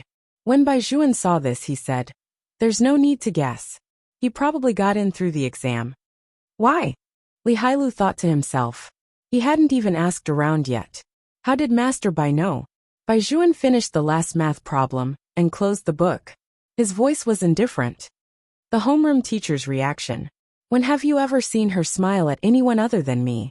That's because your logic is too abnormal. Li Hailu gritted his teeth. You always get full marks. Even Abbess Miju is bewitched by you. Baizhuan was very calm. Then look at how Abbess Miju is treating the new student now. After Baizhuan's reminder, Li Hailu noticed that Abbess Miju, who rarely smiled in a year, was in an excessively good mood today. Fuck, what's going on? Could the new student be Abbess Miju's son? Li Hailu was shocked by the homeroom teacher's enthusiasm. Shaolin pushed the glasses on his face. They don't look alike. They look different. Li Hailu thought for a while. This new student is too handsome. If he really is Abbess Miju's son, it would be a little against biological common sense. However, Li Hailu admired anyone who entered with their own strength. What did this mean? This meant that there was another abnormal top student in the class. At the very least, he was on the same level as Baizhuan. Perhaps there was such a thing as aura in this world. This was because when the new student passed by, Li Hailu really felt a gust of wind. He originally thought that he would just walk over. However, when he walked past, his gaze fell on Baizhuan. I heard that you are the first in this school?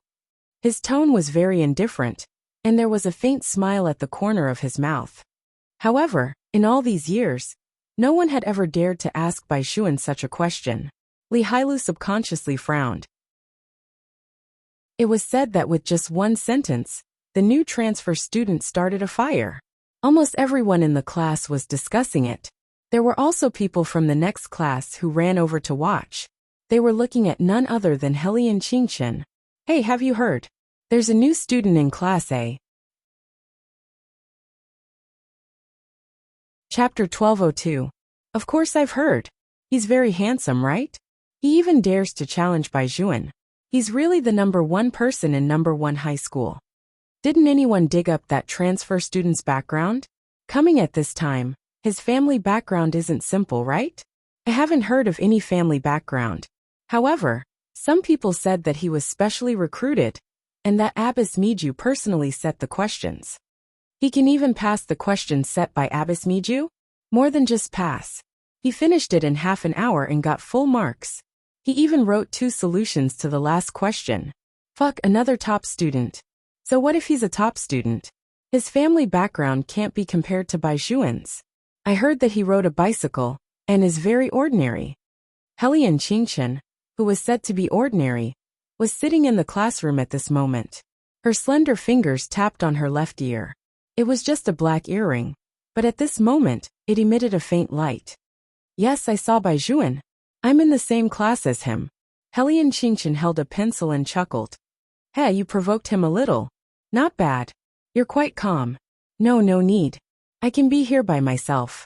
Brother, I have more money than you. You really don't have to always think about sending me money. If this goes on, your manager will cry. Don't worry, when I see a Jew, I will bring your gift to her. You have to film well, and don't always make things difficult for Uncle Manager. Okay, I know.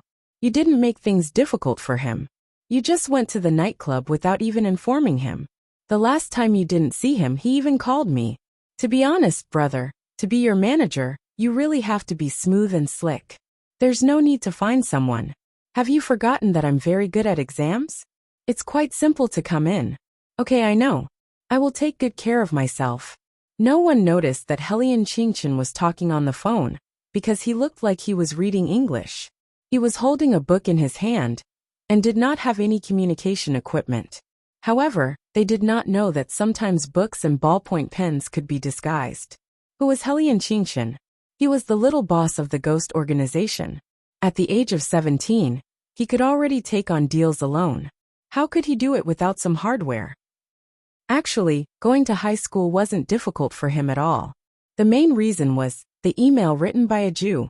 Helian Qingchen put down the thing in her hand and turned her head to look at Bai Juan, who was not far away. Her eyes narrowed slightly. From the perspective of a brother, he really did not want a Jew to like such a boy, because for someone like Bai Juan, it was really difficult not to attract the likes of other girls. However, from what a Jew said, she already had someone she liked. Helian Qingshan curved his thin lips. He didn't know why, but he had a feeling that things weren't as his little sister thought. Therefore, he still had to observe. Helian Qingshan twirled the ballpoint pen in her hand, and then smiled again. No matter what, even if they couldn't meet often, it was still good to observe from a close distance in the same school. He couldn't always see his little sister, but he could see Bai Juan every day. Originally, he could have brought a Jew home as soon as the spring festival arrived. If it weren't for that unexpected email, he wouldn't have appeared here at this time. Since he was here, he had to let the other party know that their Jew also had someone who liked her. Helian Qingshan stood up and carried her school bag on her left shoulder. She put her hands in her pockets and walked around Xiaolin and Li Hailu, who were standing in front of her. Li Hailu had never seen such an arrogant person before. Following that, he clenched his fists tightly. Hey, Xiaolin, why do I have the urge to beat someone up? You can't beat him. Xiaolin was indeed the most meticulous among them. There are calluses on his hands. He should have trained before. But I've also checked. He is indeed very ordinary. Li Hailu scratched his hair. I haven't felt so angry in a long time. The last time I was very angry was when I met a Jew for the first time. Bai Juan did not say anything, but his eyes darkened. Xiaolin raised his hand, indicating that he should not mention a Jew at this time. Li Hailu also noticed that the atmosphere was a little wrong. Master Bai, did you and a Jew have a falling out? No. How could it not be? Do you think we are blind? Li Hailu could not be blamed for being so cautious. The main reason was that with Master Bai's falling out, it was very likely that he would be the unlucky one. He did not forget how Bai Juan had moved to his house that year, and how he had come over. However, after so many years, the brother and sister had been on extremely good terms. How could they fall out just like that? Moreover, it was different from last time. This time, instead of saying that the two of them were falling out, it would be better to say that they were very much like a normal pair of siblings. That's right, it was really very normal. In the past, he and Xiaolin both felt that Master Bai doted on a Jew too much, and a Jew was like a little tail. Bai Juan could see her everywhere he went. Although she was very obedient, she was not to be trifled with. Who dared to say anything bad about Bai Juan? That guy could practically lift a person up with one hand. He still remembered that in the past, someone wanted to use a Jew to threaten Master Bai. He thought that a Jew was simple and did not have any tricks up her sleeve, so he used food to invite a Jew to the darkest alley behind the school. A Jew did go, but it was not for the food. Instead, when she heard that person's words, she deliberately followed that group of people to teach them a lesson. In fact, the so-called group of people were some students from number 3 high school, who did not like Bai Juan. They probably did not expect that the person they had tricked was not a little white rabbit, but a little tiger. Although the little tiger was a little dull by nature, it was always unusually fierce when it came to matters related to Bai Juan. With the way a Jew protected Bai Juan, to be honest, he and Xiaolin might not be able to compare. Bai Juan was right about everything. This Master Bai also knew how to raise a child. But now, no one knew why, but there was always such a feeling. A Jew was not as clingy to Bai Juan as before. Although she would still obediently follow him, she no longer took the initiative to get close to him.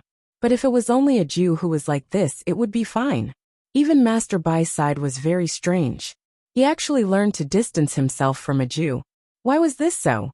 Li Hailu thought so much that his head was about to explode. But when he saw Bai Juan's absent-minded side profile, he was so silent that he could not speak. It made him unable to ask the words that were about to come out of his mouth. Could it be that the older they grew, the deeper the estrangement between them? Chapter 1203. Gucheng? The one from junior high? Master Li was confused. Isn't he just Gu Rou's younger brother? What does he have to do with our Master Bai? Xiaolin glanced at him. He's a Jiz's desk mate. and some people say that he treats a Jew very differently. Li Hailu immediately came to a realization. He turned his head to look at Bai Juan. We should indeed talk to him. How old is a Jew, right? Don't let him lead her astray. Was that the main point? Shaolin was speechless at his brother and pushed Li Hailu away. Bai Juan also stood up at this time. He held his wallet in his left hand, and his tone was so indifferent that no emotions could be seen. It's time. What do you want to eat? Shaolin was clearly trying to change the topic. Li Hailu exclaimed, and was led out by Shaolin. However, as soon as the three of them walked out of the classroom, there was a commotion. Look at the person standing there. A beauty. There's someone so good-looking in our school? Idiot, look at the uniform. The top is different. It's not from our school. It's from the second high school. What the fuck? Isn't this the school bell of second high? That's strange. Isn't there a class in second high today? Why did she come to our school? Are you stupid? It's lunch break now. Second high school is not far from our school. Isn't it normal to come and take a look? Normal? Although our first high school has a high enrollment rate, our conditions are not as good as second high schools. What's so good about her coming to our school? Wait a minute, could it be that she's here to see the school hunk?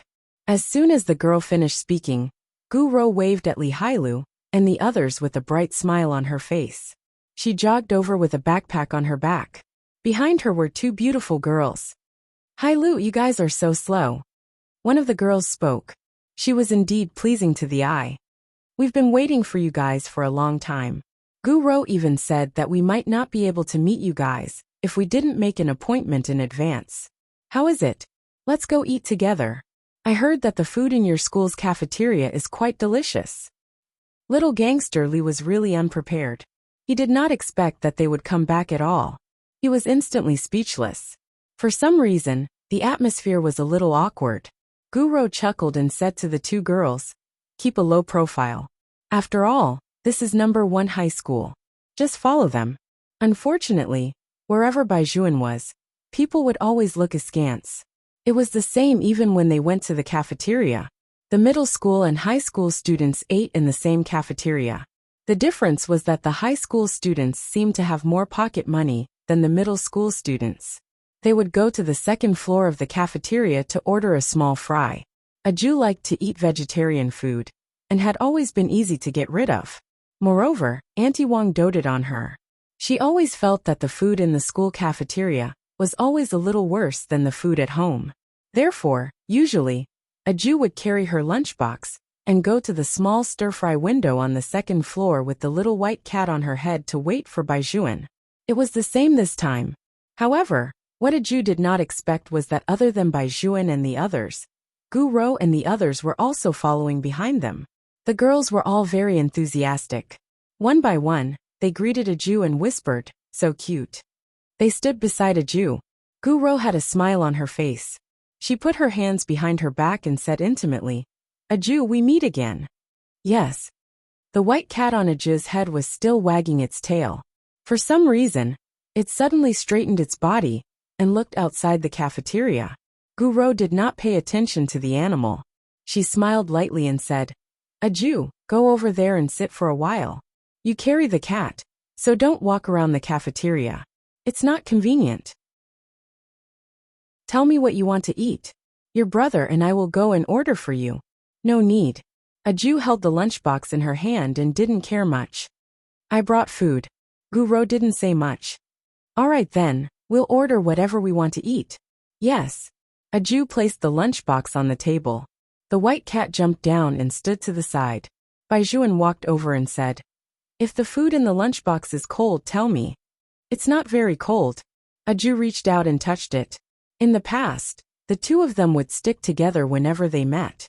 Now, although they could still talk to each other, Bai Juan still did the same things as before. Even the lines were the same. However, Li Hailu and the others could feel the alienation between them. They still had to order the food quickly. After all, there was not much time to rest at noon. After eating, they still had to go back and lie down for a while. That way, they would be energetic for the afternoon class.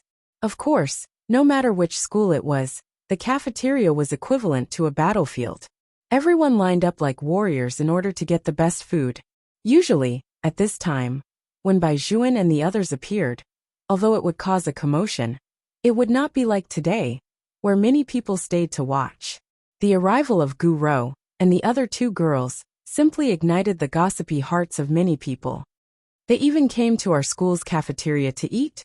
Could it be that the two of them were really together like the rumors said? Is one of the other two senior brother Li's girlfriend?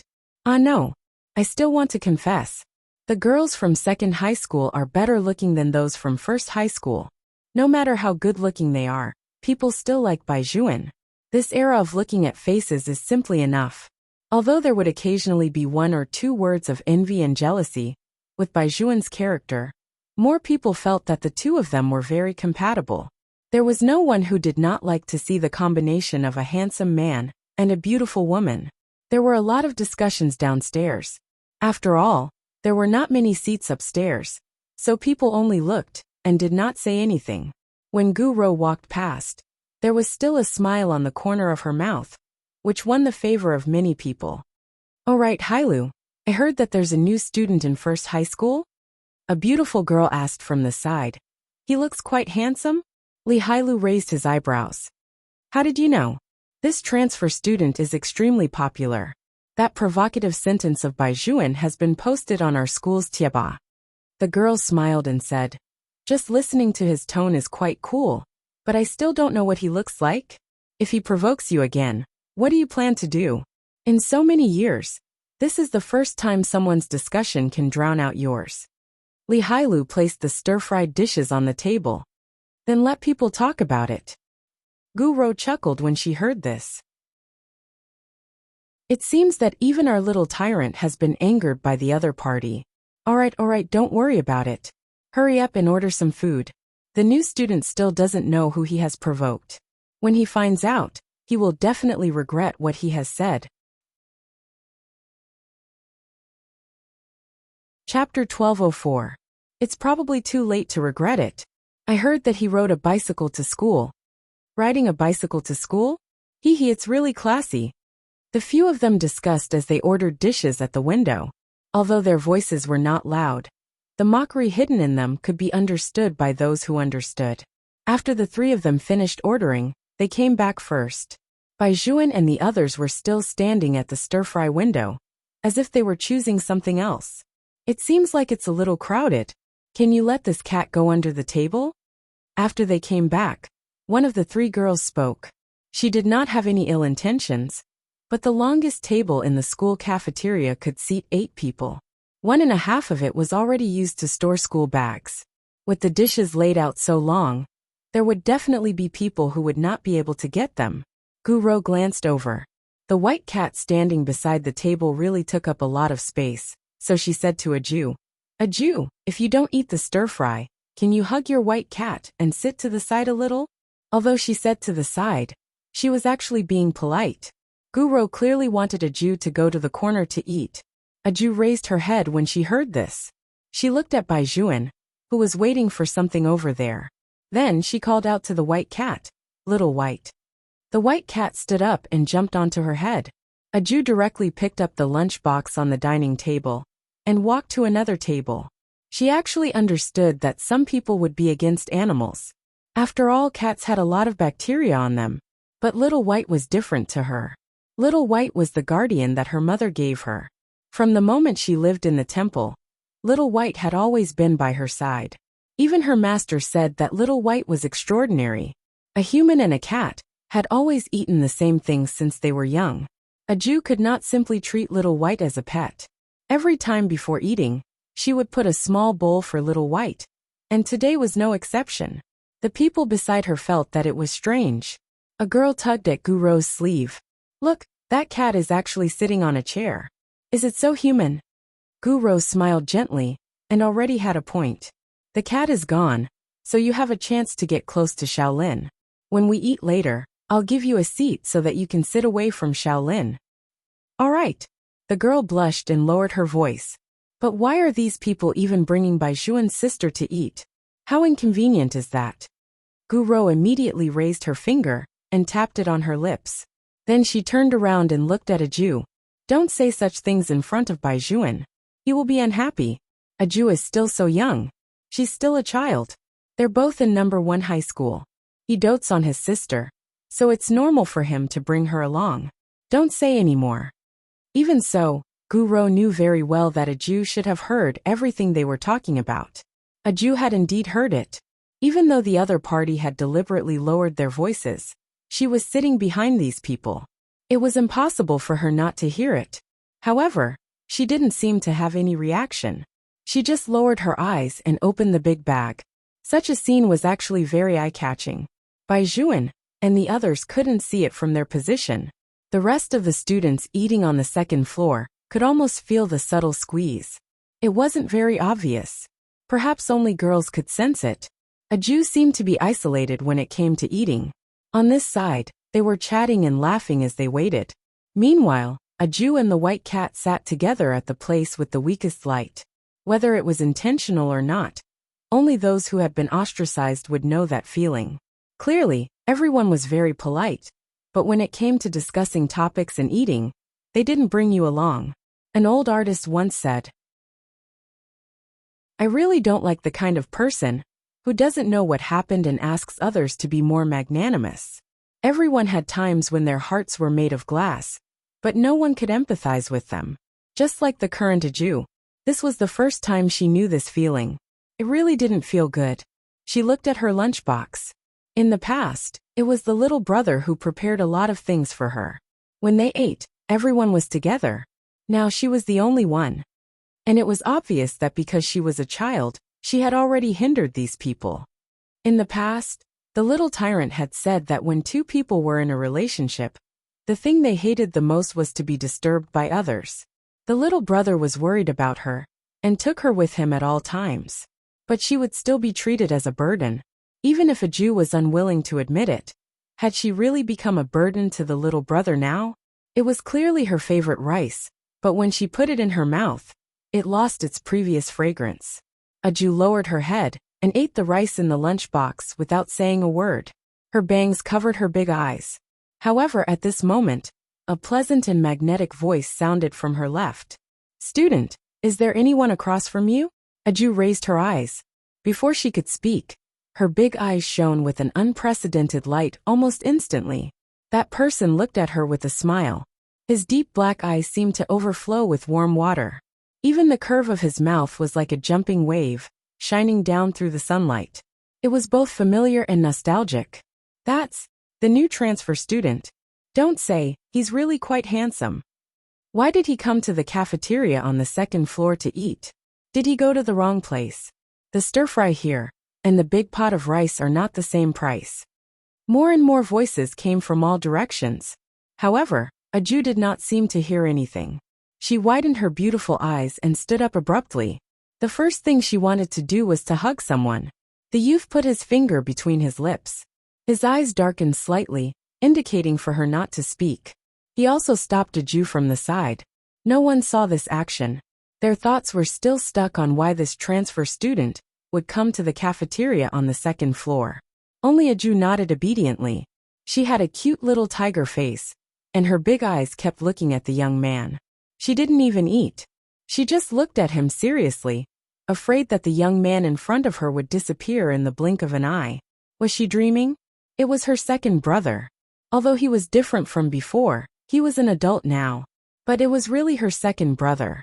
Her second brother had become even more handsome and dashing. Aju tilted her furry head, looking like she was asking to be patted.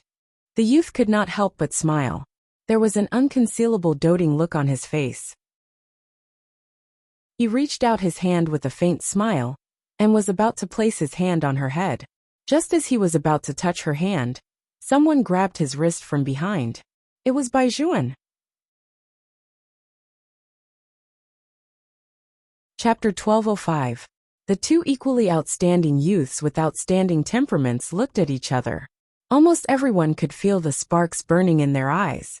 Behind Baijuan were Shaolin and Li Hailu. Almost in an instant, everyone in the cafeteria looked in their direction. The surroundings were extremely quiet. Guro also paused. Her smile froze on her lips. "What's going on?" "I don't know. The two girls sitting next to her were also a little puzzled. Li Hailu directly walked over and said to Helian Qingchen, "That's Bai Zhuan's sister. No matter what your intentions are for getting close to her, stay away from her in the future. If you have any problems that you want to solve with us, let's meet on the field behind the school. Let's one-on-one." Helian Qingchen tilted her head and looked at the few people standing behind them. Her lips curled into a smile. "Is this one-on-one?" Bai Zhuan did not say anything. He let go of his hand with an indifferent expression. Then he turned around and said to Shaolin, "You guys go eat first." At this time, Gu Rou and the others also walked over. "What's going on? Is this man being rude? Isn't this the transfer student who rode a bicycle here? He still has the money to eat on the second floor. I say, student, you should go downstairs. That's where you should stay. If you want to find a sense of presence in front of Bai Zhuan and the others, you shouldn't do it like this." The girls were talking, and the meaning in their words was obvious. Aju had always been obedient. Second brother told her not to speak, so she obediently stayed there. However, when she saw these people crowding around her, one sentence after another, every sentence was directed at her second brother. The child really could not take it anymore. With a bang, she pulled up the chair beside her and threw it at the person who spoke with a fierce face. Of course, the child knew her limits and would not hurt anyone. However, the thrill of brushing past the side of her face still made the few girls, including Gu Rou, turn pale on the spot. "Aju, what's wrong with you? What if you throw a chair over and hit us?" Aju hugged the white cat with one hand and grabbed Helian Qingchen's hand with the other. Her eyes were as cold as ice. "It's you guys." Helian Qingchen smiled and supported her forehead with her hand. She didn't say anything. She just let her younger sister pull her along. Her eyes were still filled with love. "We are not welcome upstairs. Let's go downstairs to eat." After saying that, Aju did not even want the lunchbox. She was about to drag Helian Qingchen downstairs. Little Gangster Li really had an expression of fuck on his face. "Aju, you didn't pull the wrong person, right? This person is your little brother's enemy. He deserves a beating you. Get out of the way." Aju raised her eyes. The hostility in her eyes really shocked Li Hailu. Gu Rou quickly tried to persuade her. "Aju, don't be childish at this time. Also, Hailu, don't be angry. Aju doesn't have any intention of siding with outsiders. Everyone calm down." Hearing this, Helian Qingchen smiled. She withdrew her hand from her younger sister's grasp. "We don't need to go down to eat. Our seats are already here. How can we leave?" Aju raised her head and looked at her second brother. If her second brother said she would not leave, she would not leave. She sat back down with her legs crossed. She held the cat in her hand and looked at her second brother. Helian Qingchen was a person who did not put anyone in her eyes other than her family. He sat down with a faint smile and reached out to touch Aju's lunchbox. "It's cold. What do you want to eat? I'll go buy it." As he said that, he raised his eyes and glanced at Bai Zhuan. "After all, you were the one who helped me out." Aju did not understand why her second brother wanted to pretend that they had just met. However, her master had also warned her that before she was 12 years old, it was best not to tell anyone who was in her family. Could it be that her second brother was also doing this because of this? Aju did not understand. However, the joy of seeing Helian Qingchen was greater than anything else. Aju had never eaten with her real family. Now that she heard that Helian Qingchen was going to buy food for her, of course she was very happy. She immediately stood up with the little white cat in her arms. "I'll go buy it with you." "All right." Helian Qingchen smiled faintly and looked in Bai Zhuan's direction again. Bai Zhuan's hands were tightly clenched. The box of hot milk in his hand was also somewhat twisted by his tight grip. His gaze was heavy as he watched this scene. Countless emotions churned in his eyes, like the night that had darkened. Gu Rou looked sideways and deliberately took a step forward. "Aju, be good. Come back quickly. This is a matter between adults. Don't make things difficult for your little brother." Aju did not seem to have looked at Bai Zhuan since just now. Now that she heard Gu Rou's words, she raised her eyes and looked at Bai Zhuan with her big eyes. "Little brother, since there are so many of you, just sit together. I'll carry Little White." There won't be a seat even if I sit over there. It will only make you feel crowded. Aju, why don't you understand? This is not a matter of whether it's crowded or not. Guro let out a long sigh. You're really still young. There are some things that you still don't understand. Come over to sister's side first, okay? As Guro said this, the girl standing beside her was really a little annoyed. How can this child not even distinguish between friend and foe? Is there something wrong with her head? She had not finished the word problem yet. She saw a figure flash past her eyes. It was Helian Qingshan. She was holding her neck just like that. Even her eyes were cold. What are you doing? Guro was the first person to shout. The students in the cafeteria also stood up. Master Li immediately wanted to hit her with a plate. There was a loud bang. The plate shattered on Aju's arm. This time it was blocked by Aju. Li Hailu was stunned. His face turned pale. Aju, I'm fine. Aju was really fine. This little bit of impact was nothing to her. With a small face she waved her hand. Baijuan's heart ached terribly. Without waiting for anyone to react, he pulled Aju over. His handsome face turned sideways, and his eyes seemed to be brewing a huge storm. Shaolin, call Uncle Li and ask him to come over immediately. Little brother, I'm fine. Aju broke free and looked at Baijuan. I don't know what this brother did to make you guys dislike him so much, but I can't bear to watch your girlfriends mock and ridicule this brother of yours. From the moment this brother came in until now, he only wanted to sit next to me and have a meal with me. He didn't do anything overboard. The cafeteria is a public place. Everyone has the right to sit here and eat. Not everyone can mock others just because they have money. Little brother, let's just leave it at that. You guys eat yours and we'll eat ours. Don't make me beat up the people on your side. Hearing this, Baijuan's eyes suddenly shook. Even his throat seemed to be burned by Aju's words. Chapter 1206. Li Hailu was so shocked that he couldn't say a word. He didn't even believe that those words came out of the mouth of the adorable little Aju. Although there was a problem on their side, those girls' words were indeed a little unpleasant. But what did little Aju mean? Beat up the people on their side? The two words here included him, Shaolin and Master Bai. Aju, I don't like to hear you say that. Guro came over and said truthfully. Even if you are young, you should at least understand a little. Baijuan, Hailu, and us are all like this because of you. The Bai family has raised you for so many years, and has always been good to you. They have never been willing to let you suffer a little. Now that you are beating us up for an outsider, isn't it a little too much? Moreover, for example, if you were not Baijuan's sister, would he have anxiously grabbed someone's hand when he saw a boy talking to you just now? There's no need. Aju interrupted her. She held the white cat in her hand, and the light in her eyes was very faint. There's no need for little brother to do this in the future, because I'm not his sister. Little brother just needs to focus on his relationship. I'll handle my own matters. Li Hailu was struck by lightning again. What was going on? It felt like they were going to split up. Little Aju actually did not want Baijuan to care about her. She even said that she was not his sister? Li Hailu faintly felt a little angry. What was going on with little Aju today? Aju, that's enough. Baijuan's low voice was heard.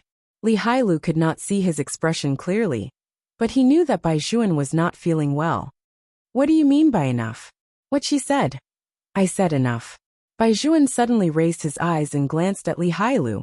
The desolation that flashed across his eyes made Li Hailu kick the stool beside him unwillingly. Aju and the others did not stay in the cafeteria on the second floor.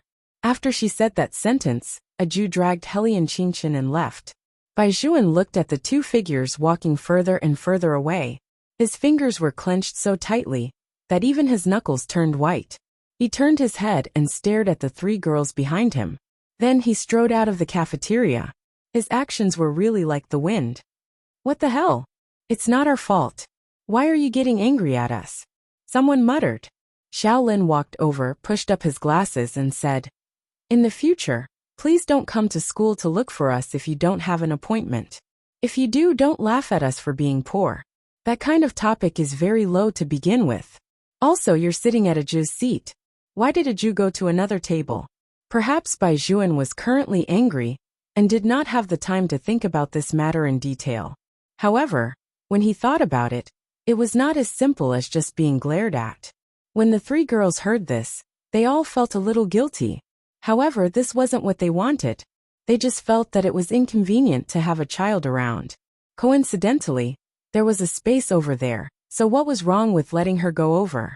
They did not know that the transfer student would suddenly appear and greet Aju. They were innocent too. Shaolin did not have the time to care about what these people were thinking. What worried him the most was Bai Juan. This was because Bai Juan was really too abnormal. After coming out of the cafeteria, he did not say a word, nor did he show any emotions. He just sat on the bench in the shade. When the light shone on the side of his face, it was actually a blur for a moment. She finally feels tired of being controlled by me. As if sensing Shaolin's approach, Bai Juan said in a deep voice, "She has always been like this since she was young. She can't tolerate any sand in her eyes. Our actions just now must have been very disgusting in her eyes." Shaolin thought for a moment and said, "You didn't participate in those topics, nor were those girls." Aju's reaction this time was a little intense. Master Li did not know what to say at the side.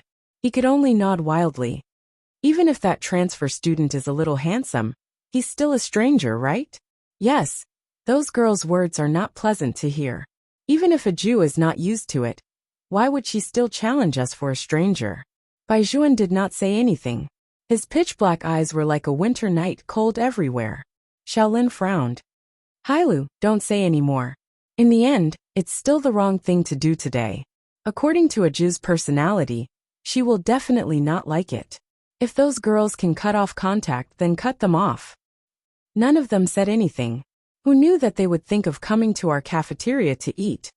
When Master Li talked about this matter, he also felt that it was troublesome.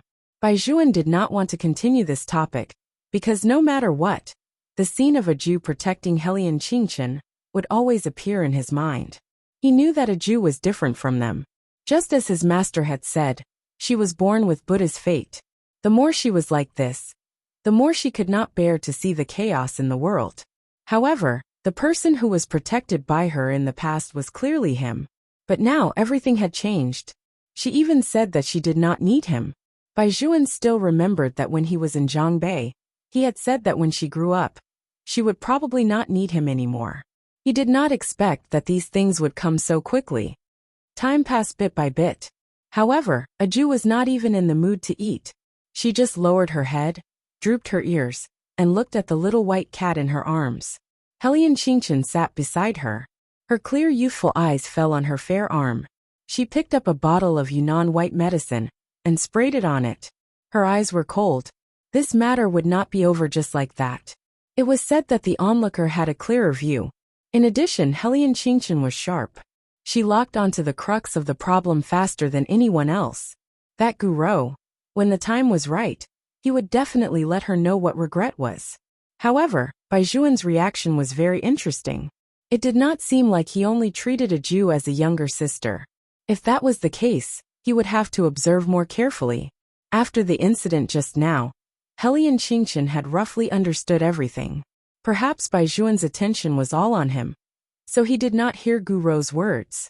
The Bai family has raised you for so many years, and has always been good to you. They have never been willing to let you suffer a little. Now that you have beaten us up for an outsider, it's a little too much. But he heard it.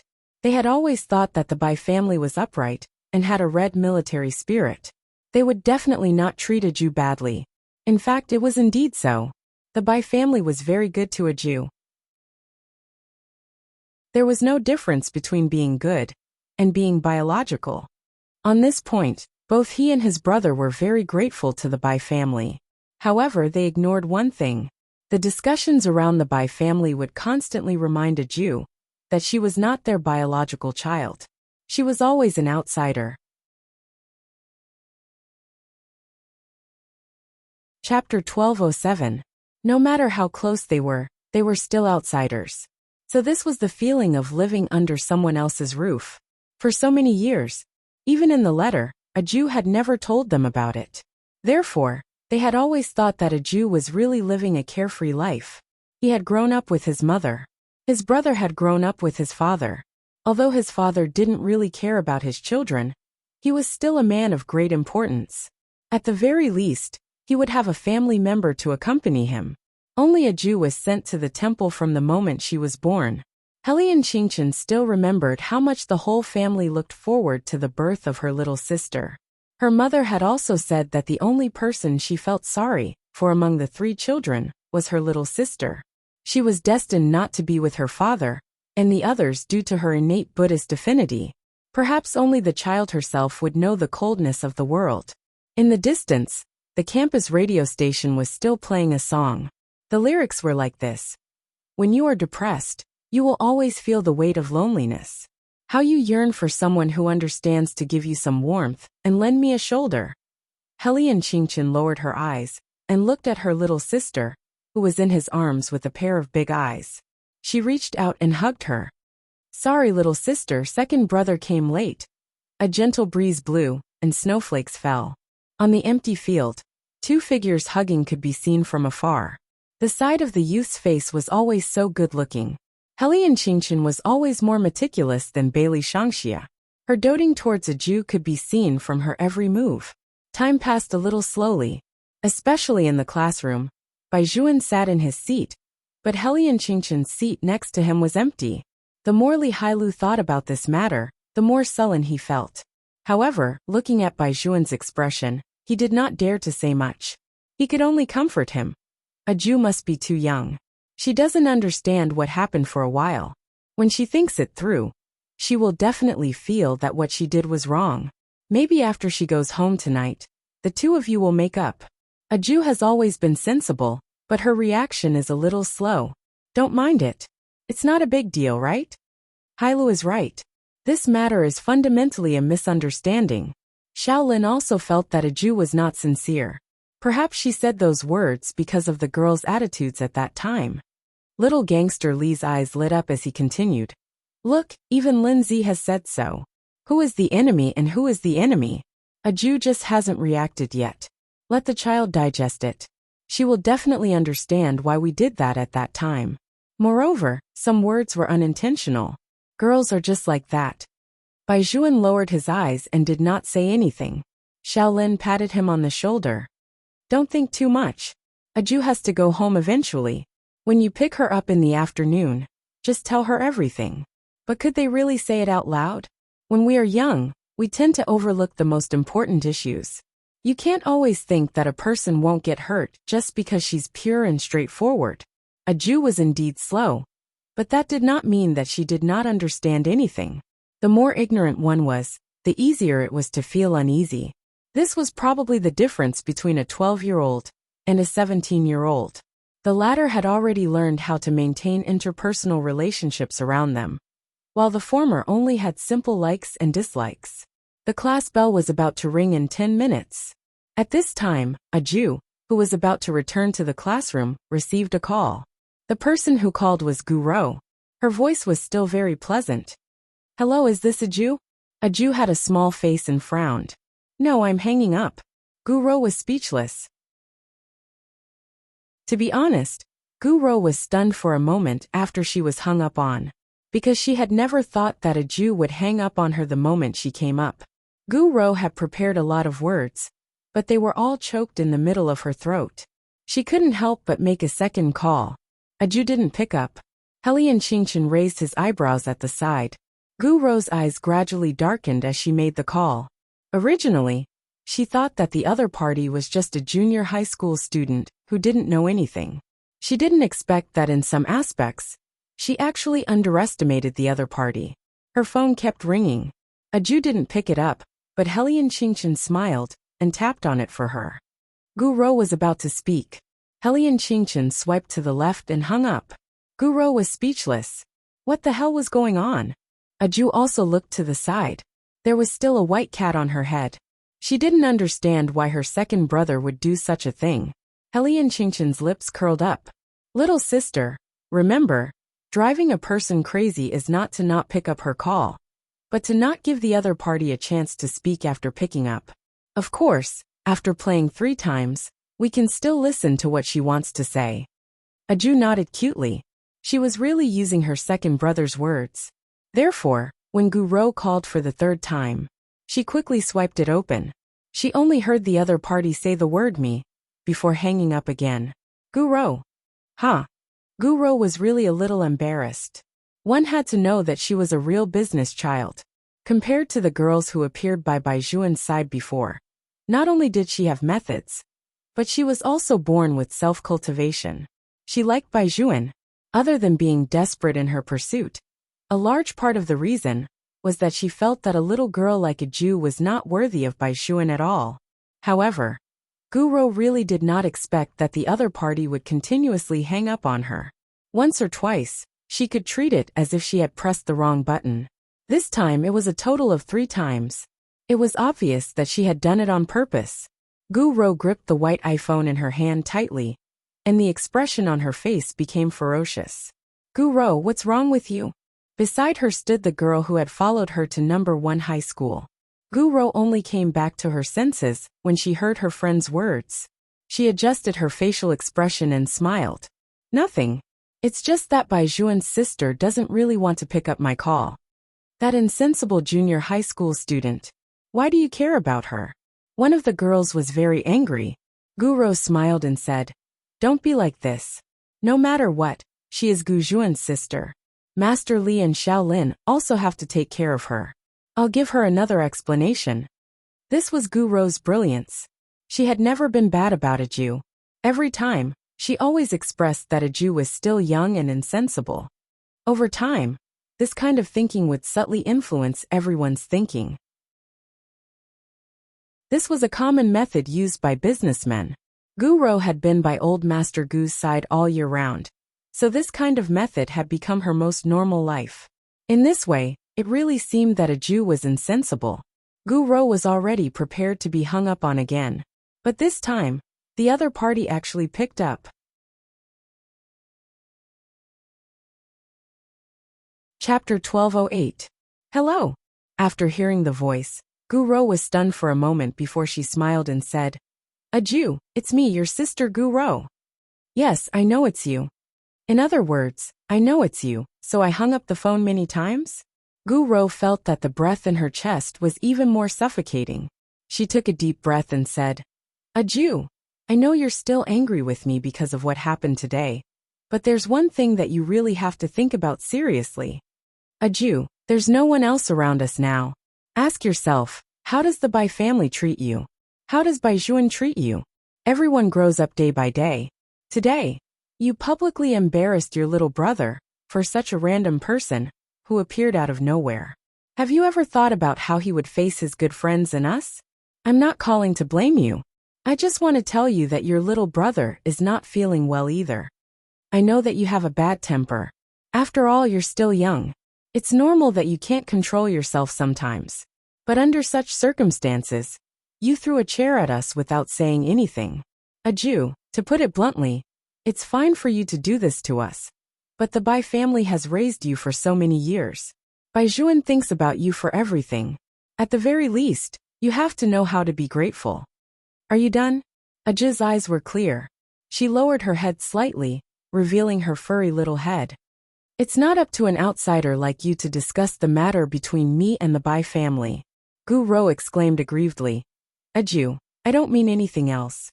I just hope that you can reconcile with your brother as soon as possible. Otherwise, you won't be comfortable living in the Bai family, right? It's not good to be at odds with Baijuan like this. After all, other than the Bai family, you can only return to the mountains. Helian Qingshan heard all of this. Aju was not 12 years old, so he could not take her away. 12 years was the natal year.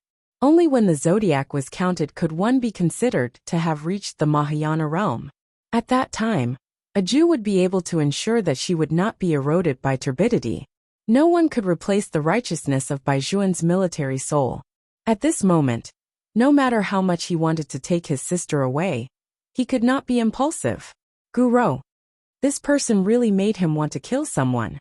Since she insisted on coming up, then he shouldn't blame him for interfering in this matter. When Aju was 12 years old, the first thing he wanted to do was to uproot the entire Gu family. However, if Gu Rou had not mentioned it, he would not have thought of this problem. Did these people think that their Jew had no place to go? It wouldn't be a problem to bring them out for half a day. There were some things that Bai Juan could not notice. Then he would give the other party a warning.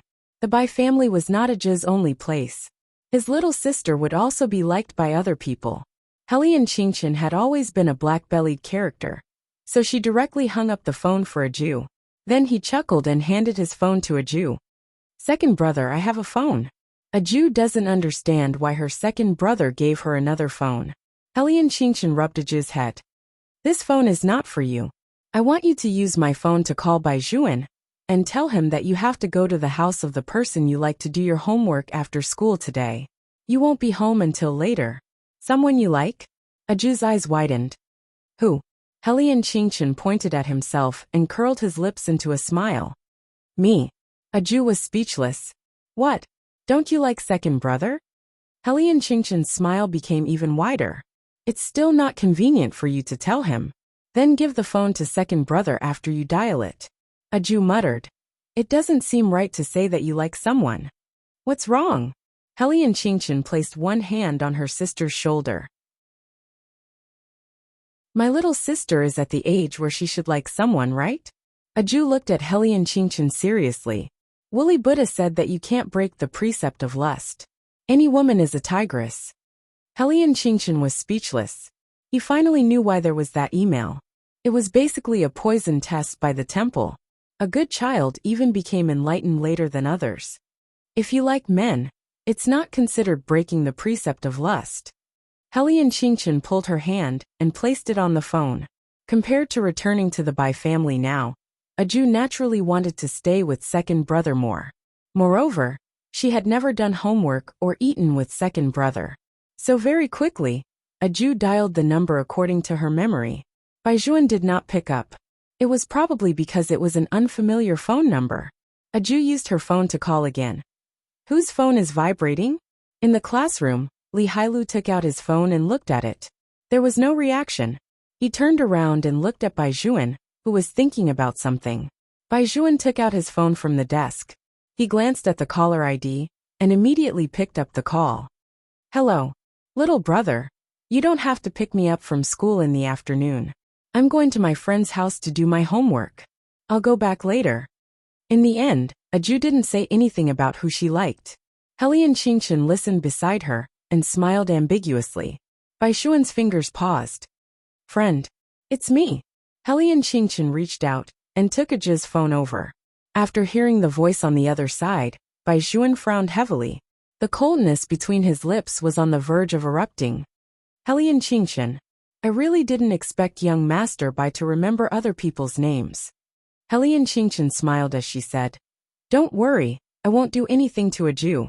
Although I don't like your group of people, a Jew is different. A Jew is so cute, I can't wait to like her." Hearing this, Bai Juan's eyes completely turned cold. Li Hailu was very close to Bai Juan, so naturally, he could hear Helian Qingchen's last sentence. He subconsciously looked into Bai Juan's eyes. As expected, the hostility in his eyes could destroy everything. Li Hailu subconsciously said, "Fuck." Bai Juan's voice was so deep that it seemed to be able to brew a storm. "Helian Qingchen, I'm warning you, you'd better send a Jew back right now, or I won't let you off." "Bai Juan, you seem to have made a mistake about one thing." Helian Qingchen laughed softly. "A Jew was not kidnapped by me. She willingly followed me. Otherwise you can ask a Jew." As she said this, Helian Qingchen returned the phone. At this point, it should be enough. Although this was a little angry, if Bai Juan had been more careful and made his surroundings not so complicated, a Jew would not have been ostracized. Of course, he had to let Bai Juan have a taste of this uncomfortable feeling. Because only through this method could he be sure whether Bai Juan treated a Jew as his sister, or if there were other feelings. Chapter 1209. If it was really just a younger sister, even if a Jew liked him, they would not destroy someone else's relationship just because a Jew liked him. A tough melon is not sweet. Although the people in the family were rude and unreasonable, such as father and brother, they still understood the basic principle of not forcing others. especially when it came to relationships. As long as Baijuan did not have that intention, their Aju did not have to stick to anyone. When the time came, her family would immediately come over to pick her up. On the Bai family's side, they should be grateful. But there was one thing. If that was really the case in the future, they would avoid letting Aju see Baijuan again. After all, it was really difficult to forget the feelings of a childhood sweetheart. He did not want to see Aju sink into the memories of her childhood. The future was still very long. From a selfish point of view, as an older brother, Helian Qingchen really did not want to see a scene like today again. Aju was eating alone at the table, while the other side was bustling with noise and excitement. This kind of feeling was the most hurtful. As an older brother, it was difficult for Helian Qingchen not to be angry, but he still smiled on the surface. He said to Aju dotingly, "Aju, Baijuan suspects that I am abducting you." Hearing this, Aju immediately said, "Little brother, Brother Qingchen is not lying. I am the one who volunteered to go with him. I want to go to his house as a guest." Even through the phone, it was not difficult to tell that Aju was serious when she said this. Baijuan's fingers clenched tightly. Masterly could not bear to see him like that, so he could only lower his head and say to the phone, "Aju, you've only known that person for a day, and you're already saying that you want to go to his house as a guest. Do you know that this is very dangerous? Be good. The world of adults is not as simple as you think. No need." Aju also knew that Masterly was worried about her, so she said in a low voice, "I'm not a child anymore. I know the basics of who is good and who is bad. I'll go home after I finish my homework. Tell little brother that I won't go home for dinner." After saying that, Aju hung up the phone. After all, in that way, if she continued to talk, she would only hear more bad things about her second brother. She did not like others to say bad things about her second brother. Only she knew how much second brother doted on her. Li Hailu could not believe that Aju hung up the phone just like that. She was never like this in the past. What's more, he wouldn't say that he was going to visit a friend's house. Moreover, this friend could not be anyone else. But he had to choose a person who had provoked Baijuan as soon as he arrived. What the hell is going on? Li Hailu scratched his head in frustration. Shaolin looked at the strands of hair that fell in front of Baijuan's eyes. From this angle, he could not see Baijuan's expression at all. However, it was precisely because he could not see anything that he seemed even more lonely. Masterly still wanted to say something, but Baijuan stood up and put on the headphones that were still around his neck. He grabbed his school bag and walked out of the classroom. She couldn't attend the last 2 classes in the afternoon. Shaolin immediately followed him. Baijuan was on the phone, and his voice was very deep. "Check on Helian Qingchen. Yes, she's a new transfer student from our class. After you find her, send me her address." In number 1 high school, every student would add their home address when they entered the school. It was actually not difficult to know where Helian Qingchen lived. However, no one would have thought that Helian Qingchen would add a fake address on the file. After Baijuan received this news, the bottle of BLK mineral water in his hand fell to the ground. Lock onto the location of his phone. Baijuan was really anxious. He was afraid that something would happen to Aju when he met a person who even had a fake address. However, people also knew that although Aju was small, there were not many people who could beat her. Unless she was willing, no one could take her away. Baijuan lowered his eyes. His hands under the white down jacket clenched tighter and tighter until they reached a certain point. Only then did he let go of his hand. The sky gradually darkened. The sudden heavy snow made the entire city look extremely beautiful. Helian Qingchen was taking Aju to the supermarket. The place where he lived now was actually very close to the school. This school district house had been available for a long time, so that if anything happened to Aju, they could deal with it in time. "What do you want to eat? I'll make it for you." Without outsiders, Helian Qingchen looked even gentler. He was clean to begin with. He was clearly a modern person, but he always gave people a feeling that he was young and elegant. Now that he was wearing a pure white sweater, it made his temperament even more outstanding.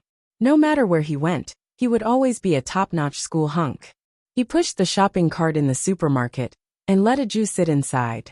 When he lowered his head and spoke to a Jew, it had already attracted many people's attention. "Oh my God, did you hear that handsome guy speak? His voice is so nice. Is he here to push his sister to buy things? I also want to have a brother like him. His sister is also very beautiful. Look at those round black eyes looking back and forth. There's even a cat on her head. Mommy, my heart is about to melt." A Jew heard the voice beside her, but her attention was focused on Qingqin's words. Her big eyes were pleasantly surprised. "Second brother, are you making it for me?" "Yes." Helian Qingqin threw a baby cabbage into the shopping cart and smiled at a Jew. "I'll push you forward. Put whatever you want to eat first into the shopping cart." "Okay." A Jew's mood, which had been low for the whole day, finally improved.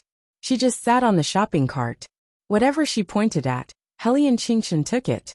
The siblings bought a whole cart of ingredients. For this reason, a Jew seriously expressed her worry. "Second brother, I eat more. Will I make you poor?" They all said that second brother came to school on a bicycle, so he probably didn't have much money. Thinking about how her second brother always gave her a lot of pocket money every year for so many years, a Jew felt more and more that she had dragged her second brother down. When Helian Qingqin heard his sister's words, he couldn't help but laugh softly. "Don't worry. The money on second brother's card is enough for you to eat for the rest of your life. What else do you want?" No. A Jew had always been a girl who knew how to save money. However, as her brother, Helian Qingqin obviously hadn't bought enough. It wasn't easy for him to take his sister shopping. Even if they went to the supermarket, they still bought and bought. A Jew stood obediently to the side. Helian Qingqin saw the plush ears hanging in the supermarket. Without thinking, he took them off and put them on a Jew's head. "Do you like this?" "I like it." A Jew nodded at the mirror. She looked extremely cute. Chapter 12:10. Helian Qingqin was also happy to see this. Since she was already here, and it was winter, she might as well buy all the equipment that she needed to buy for a Jew. Fluffy ears, cotton gloves with tiger claws and stacks of masks. The gloves and ears were all put on in the supermarket. A Jew was wearing a school uniform, and with these things, she looked like a cosplayer who had just come down from a comic exhibition. She was beautiful and cute. That exquisite little face was already a plus point. Now that she was sitting on the back seat of the bicycle with a lot of things in her arms, she attracted a lot of people to watch. Helian Qingqin sat in front with a faint smile. She turned around and fixed a Jew's crooked cat ears before stepping on the stirrups. It was just a very ordinary bicycle, but because the person riding it was Helian Qingqin, the scene was surprisingly beautiful. The pure white sweater matched his face that was stunning no matter when you looked at it. Snowflakes fell on his black hair, and the clean smile on his face was like the sun, hard to fade. Since they were near the school, of course, they would be seen by others. When the students walked out of the school gate in their school uniforms, they all stretched out their hands. "Isn't that the handsome senior who just transferred here? Who's behind him? His sister?" "What sister?" "That's the sister of School Bo Bai." "Ah, isn't this handsome guy at odds with School Bo Bai?" "I'm not sure, but don't you think that these two people are a good match? Look at their eyes, they're full of pink." For a moment, rumors spread throughout the entire campus like water waves. Xiao Lin was among that group of people, but unfortunately, he walked out too late and only had time to see a Jew's back. Li Hailu was furious. "Tell me, what does this Helian Qingqin mean? Did she deliberately bring a Jew around the school gate? A Jew too, why did she get on his car?" Xiao Lin did not respond to him. He took out his phone and called Bai Zhuan without thinking. "Hello, I saw a Jew. You don't have to look for her. She is indeed fine." Xiao Lin paused for a moment before saying, "She's with Helian Qingqin. They're in Helian Qingqin's car. They probably went to her house. The two of them bought a lot of things." There was suddenly no sound from Bai Zhuan's side. Less than 2 seconds later, Xiao Lin heard the beep of the disconnect. The more Li Hailu thought about this matter, the more sullen he felt. Helian Qingqin's address couldn't be found. Bai Zhuan thought that a Jew was in danger, but he didn't expect the result to be like this. He must be feeling bad now. He's in the Bai family now. There's a guest at home. Shaolin carried his backpack and glanced behind him. He did not say much and only said, "Let's go over too." Li Hailu nodded. "That's all we can do for now." The guest of the Bai family was none other than Gu Rou or Old Master Gu. It would be Bai Xuan's birthday in 2 days. Of course, the coming-of-age ceremony of the Bai family's only grandson was attended by many people from the upper class. The Bai and Gu families were discussing how to make Bai Xuan's birthday party low-key and not lose face. Old Master Bai meant that the children were still in school, so they should not be too extravagant and wasteful. They should not let these things distract them. After all, the exam was coming. But even if that was the case, it wouldn't really be that simple to carry out. After all, Bai Xuan's birthday was not his birthday alone. It was the exchange of power in the entire Bai family, so they could not be careless anywhere. But it was obvious that Bai Xuan's mind was not on this today. Old Master Gu stopped and smiled. "Bai Xuan, the exam is coming soon. I'm a little tired from studying these few days. If you're tired, go and rest first. Let my girl accompany you. She's the best at making people happy." "No need. Thank you, Grandpa Gu." Bai Xuan stood up as he spoke. "Grandpa, I'm going out for a while." Old Master Bai frowned. "You're still going out at this time? I'm going to pick up a Jew." Bai Xuan lowered his head and put on his coat. He did not care about how heavy the snow was outside and wanted to rush out. Old Master Bai called someone to stop him and walked over with his dragon-headed walking stick. "There are guests at home. If a Jew wants to come back, she will call you. I've taught you since you were young that you have to know your limits when you do things. Now we're discussing your birthday, not someone else's. You can leave after you're done talking." Gu Rou also walked over at this time, as if she wanted to help him out. "Grandpa Bai Xuan is also worried about a Jew, but it should be fine.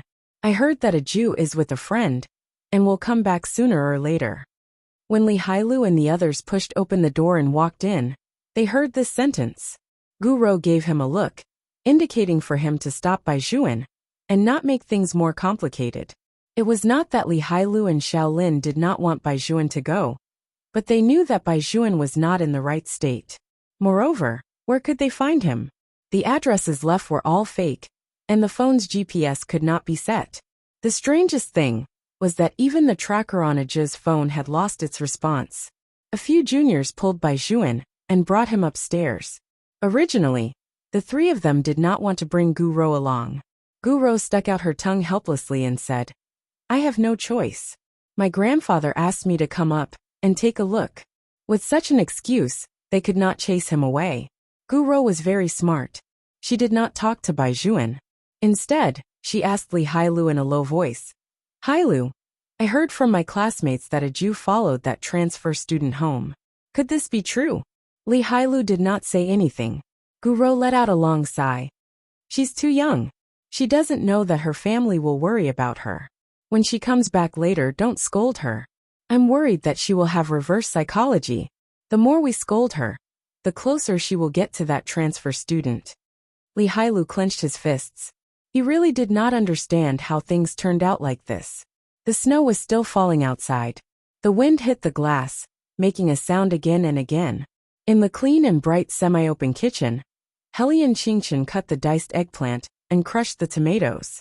With a crash, she put them into the pot. When the fragrance filled the air, the adorable Aju went over. She was in charge of getting the seasoning for her second brother. Helian Qingchen used her chopsticks to pick up a piece of diced eggplant and put it in Aju's mouth. Then she asked her to scoop the rice herself. Aju ran. She took the chopsticks one moment and the rice cooker the next. She did not rest for a moment. When the 4 dishes were ready, the 2 siblings sat down. Aju first helped her brother scoop the rice. Then, she picked up her big bowl and buried her head in it. Helian Qingchen did not move her chopsticks. Instead, she took out her phone and snapped a picture of her. In the photo, Aju still had furry ears. When she raised her head, her big eyes were filled with confusion. That bowl was even bigger than her face. It was the embodiment of perfect cuteness.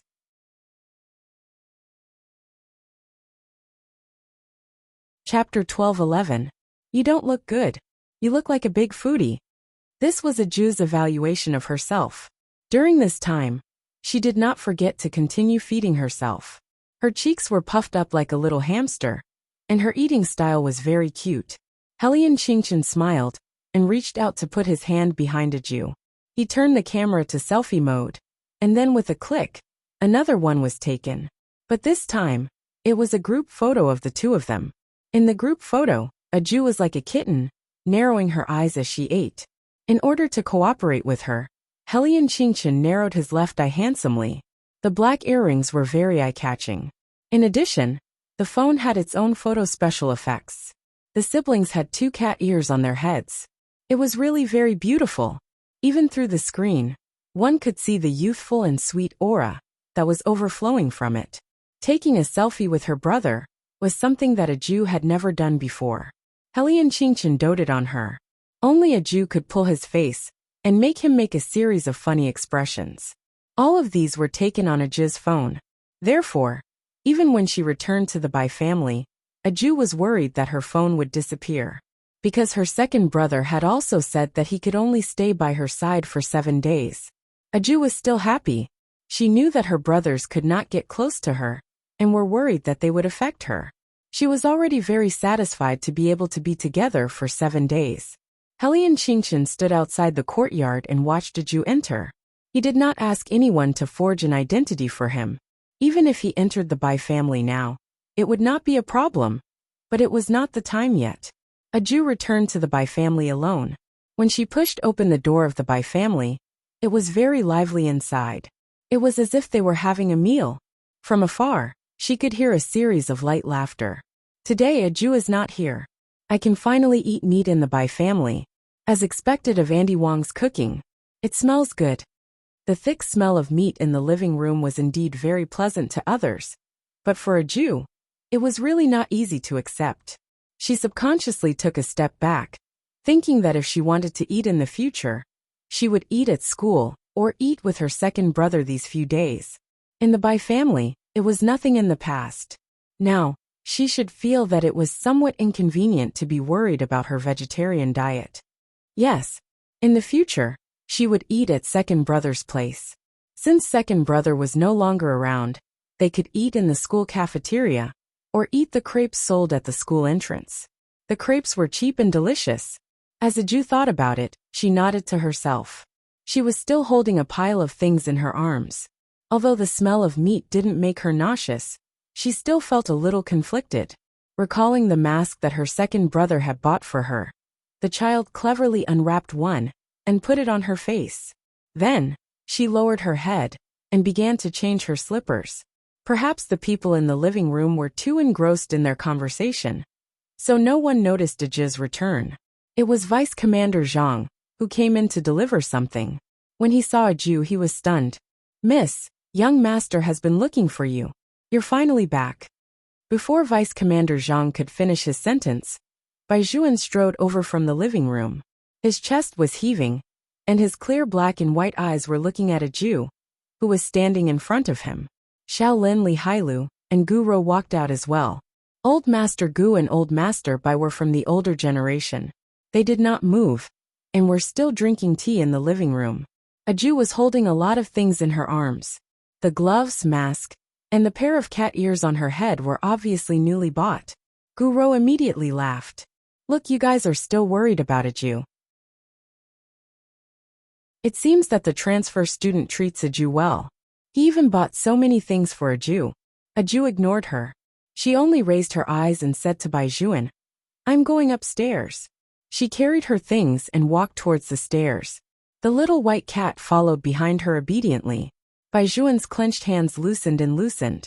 Finally, he took a step forward and pulled her back. His voice was very deep and sounded a little hoarse. "Have you eaten? If you haven't, I'll go make something for you." "There's no need. I've eaten." Through the mask, Aju's voice sounded even more formal and polite. Bai Zhuan did feel something at that moment. For the past 2 days, he had always felt that something was wrong. That was politeness. She was clearly still a very obedient person, but she was no longer the Aju who liked to stick to him. She had actually learned to be polite in front of him. When Bai Zhuan thought of this, his eyes suddenly trembled. Even his heart also felt a painful stuffiness. He knew Aju better than anyone else. Even Gu Cheng, who had appeared before, had not made Bai Xuan feel such a strong sense of uneasiness. Because no matter what Gu Cheng gave Aju had never accepted it. Aju was always very polite to outsiders. She would not easily accept anyone's things.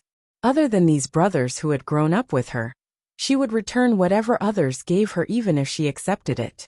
But today, the things she was holding in her hands all showed that the person who bought her these things was special to her. Special?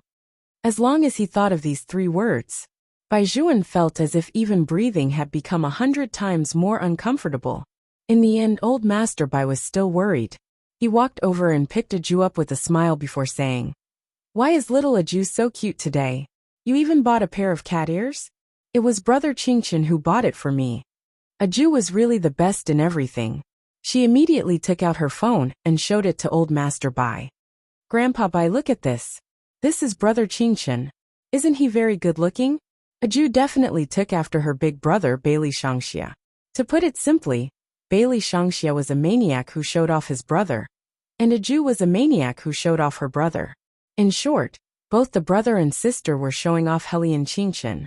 Old Master Bai lowered his head and looked at the photo. He could not help but feel a little absent-minded. It was strange. Why did this youth look a little familiar? "What's his surname?" Old Master Bai asked. Aju said Helian. "His name is Helian Qingchen." Speaking of which, she also liked her second brother's name very much. She just did not know who gave her name. Why was she called Jiao? To be honest, she felt that he was too lazy to give her a name. He casually gave her a number, and it was a very meaningless number. Achoo! In the 8 hells of the demon world, glaciers, snow and spider lilies bloomed. Bailey Jiaju's slender fingers supported his lower jaw, as he sat on the demon's throne that was filled with corpses. His sudden movement caused the demons who were still swimming like goldfish below to raise their heads in unison. Fuck, what was going on? The emperor actually sneezed? The fire Qilin also stood at the side, swinging its flaming tail. After hesitating for a long time, it said, "Master, what are you doing? Could it be that you missed the princess consort?" Cold. Bailey Jiaju's voice was very faint as he gave it 2 words. The fire Qilin was speechless. You, a great demon who had lived for thousands of years, would catch a cold? Who were you lying to?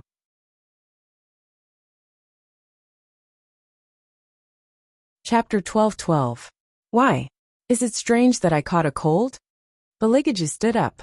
His half-open black robe brushed across the ground, and a terrifying demonic aura greeted him. The fire Qilin immediately shook its head. The group of demons also shook their heads. The demon world was in turmoil. Baligaju did not look at them. He walked into the hell of wisdom. With every step he took, black feathers would fall. This was indeed a kingdom of death. Blue bouquets and a river that spread out. Countless undead floated on it. At the end of the river was an ancient divine beast called Tunshin. It seemed to have fallen asleep.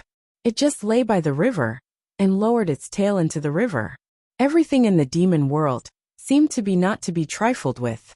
However, some people did not know that she had really provoked someone she should not have provoked.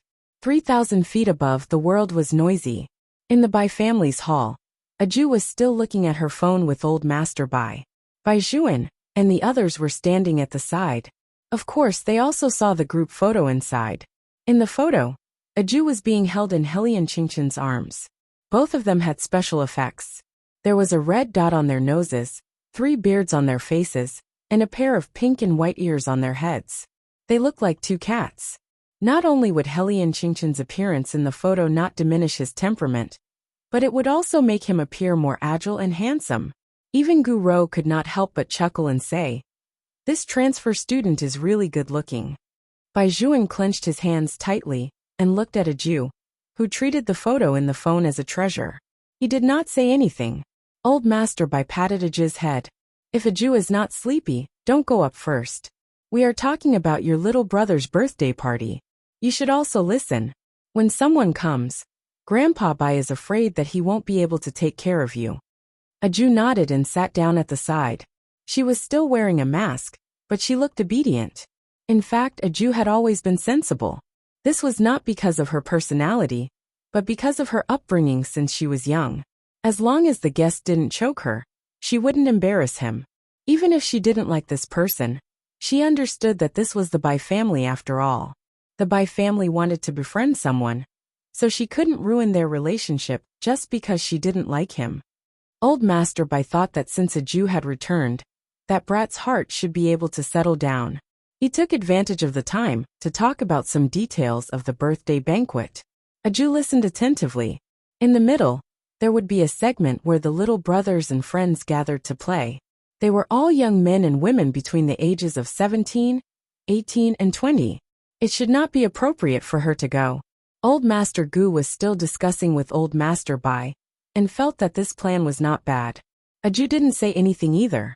She secretly decided that after the birthday party was over, she would give the gifts she had bought to her little brother. After Old Master Gu and Old Master Bai finished discussing, they brought Bai Juan to the study. It seemed that the Gu family was going to stay at the Bai family's house for the night. Aju lowered her head and packed her things. She also planned to go back to her room. However, Guro spoke at this moment. It's indeed not bad to celebrate alone, but Aju is still young, so it's not convenient for her to follow us. Aju, why don't you go and tell your brother to cancel the celebration alone? It doesn't matter if we play or not. The most important thing is that you have to be happy. Don't get into a fight with your brother on your birthday. I won't. Aju raised her eyes and looked at Guro. Her eyes were very clear, as if she could see through everything. Li Hailu was not thinking about whether to celebrate alone or not. It was about what happened today. Aju, you and Helian Qingchen just left like that. Have you considered Bai Xuan's feelings? Aju turned her body to the side. She was still wearing a mask on her face. Facing these questions, she did not say anything. She just buried her head and put the furry cat claw gloves into her school bag. Li Hailu's voice became low. Bai Juan really dotes on you too much. Hailu. Xiaolin grabbed Li Hailu's arm. Li Hailu struggled. Let go of me. I have to tell Aju. You guys are with your friends, and I'm with my friends. What's so difficult about this? Aju's gaze indifferently interrupted Li Hailu's words. I won't be like you guys and deny a person just because of a few words from others. I know very well who is really good to me. Li Hailu really did not expect Aju to talk to him like this. Her small face was still cute, but the look in her eyes was different. Li Hailu scratched his hair in frustration. Aju, I didn't mean to blame you. I was anxious. Anxious, do you understand? I understand. Aju thought for a moment and reached out her hand. She tiptoed and touched Li Hailu's head. Li Hailu was also worried that if he could not explain it clearly, Aju would ignore him.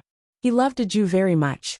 It was because he loved Aju very much that he saw her abandon her brothers for another person who appeared out of nowhere.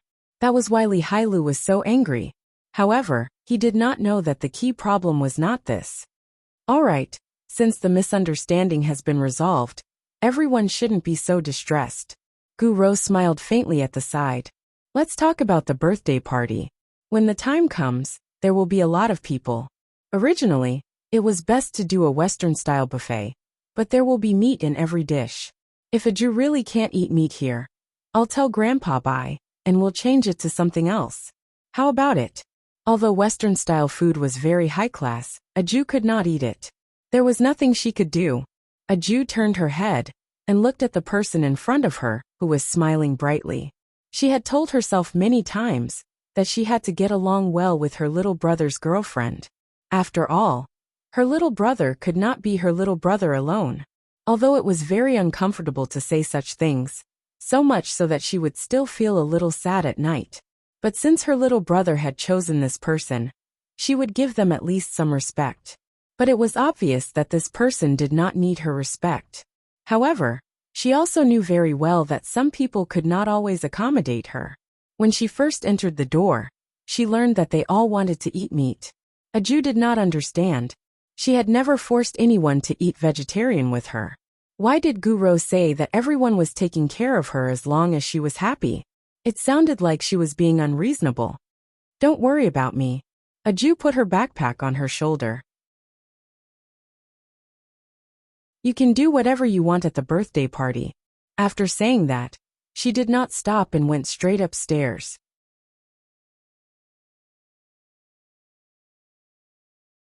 Chapter 12-13. After walking to the room, a Jew bent her small body and took out all the gifts she had bought for Baijuan. Then she counted them there. After counting them, she put them back where they were. She did not know why, but she had clearly grown up. But at this moment, she really missed her mother and brothers. A Jew opened the scripture and read a paragraph. Then, she stared at her phone in a daze for a while. On the screen was the scene of her second brother hugging her and meowing like a cat. A Jew looked at it and laughed. Her actions were very cute as she kissed the phone. Then she whispered, "Second brother, see you tomorrow." It was probably because she was too tired from playing with Helly and Qingshan today. They went shopping, bought things and took photos. A Jew had not gone to the bathroom to wash up yet. She fell asleep on the desk just like that. The faint light shone down and shone on her face. It was very clean and fair, as if even the tiny hair on her face could be seen clearly. When Baijuan pushed the door open and entered, this was the scene he saw. Following that, his footsteps could not help but slow down a lot in order not to disturb a Jew. Baijuan did not take a shower either. When he sat in the study and listened to his grandfather and the others talk, he was also absent-minded. It was not until he saw the person lying in the room that his heart began to slowly calm down. Baijuan was wearing a light blue sweater. Such clothes had always been very picky, but when he wore it, he did not feel out of place at all. Instead, it made him look even more handsome and noble. He picked up his cotton jacket and walked to a Jew's side without batting an eyelid. He put it on the child's shoulder. Then, he squatted down and raised his head to look at the little face that was sleeping soundly. He reached out and wiped away the dirt on her face. Then he curled his lips into a smile. A Jew had a problem when she was asleep, which was that she liked to chant scriptures. When she was young, Baijuan would often tease her with this matter. Looking at her small mouth constantly moving and her cheeks bulging, she was like a little squirrel. She was very cute. It was the same now. Baijuan poked a Jew's pear blossom dimples with his finger and curled his lips again. Then, he bent down with a faint smile and wanted to carry her up. Just as he exerted force, he realized that she was still holding a phone in her other hand. The phone was not locked, and the person on the screen was Helly and Qingshan. Baijuan's figure suddenly stopped, and his hand unconsciously exerted force. He knew very well what it was like to like someone. No matter what, he wanted to see that person, that small figure. He recalled the days when the two of them were together when they were young. At that time, a Jew would always obediently follow by his side. Her small hand tugged at his clothes, and the other hand held a steamed bun. When did he start to change? What's so good about Helly and Qingshan? Why do you value her so much? A Jew, tell me, why can't I? Baijuan lowered his eyes to look at the person he had placed on the bed. His voice was so low that it seemed to be filled with infinite wetness. His black hair fell down and covered his eyes. The next day, when a Jew woke up, there was no one by her side. Someone covered her with a blanket. A Jew didn't need to think to know that it was the little brother who covered her. She rolled up, changed into her school uniform and shoes, carried her school bag, and went downstairs. Other than Gu Cheng, the rest of the Gu family were sitting at the dining table, chatting and laughing. Before a Jew walked over, she heard Gu Rou say to Auntie Wang, "Auntie Wang, the shrimp wonton you made is really delicious. There's also the beef patty. It's crispy on the outside and soft on the inside. The feeling of biting it is super good. I used to only like Western food. It seems that I have to try more Chinese food in the future, provided that these are all made by Auntie Wang." Auntie Wang smiled and said, "Western food is not as delicious as Chinese food. The more you eat, the more delicious it is. Miss Gu, you eat first. I'll go and fish out the noodles and use beef as toppings. Young master likes to eat this." "Auntie Wang, when we weren't around in the past, did Baijuan not eat meat?" Gu Rou asked indirectly. Auntie Wang was also unintentional. "That's right. Young master dotes on Mississippi. It's been a long time since meat dishes appeared on this table. Baijuan is really working hard. He's always accommodating another person." Gu Rou raised her eyebrows. Auntie Wang smiled. When these two people live together, one will definitely accommodate the other. Moreover, young master is very happy. Auntie Wang is right. Bai Juan has always been good to a Jew. After all, she is his younger sister. After Gu Rou said this, she scooped up another wonton and ate it. I want to eat another bowl. It's too delicious. Listening to this conversation, a Jew stood at the stairs and paused for a moment before changing her direction. She couldn't smell such a big meat smell.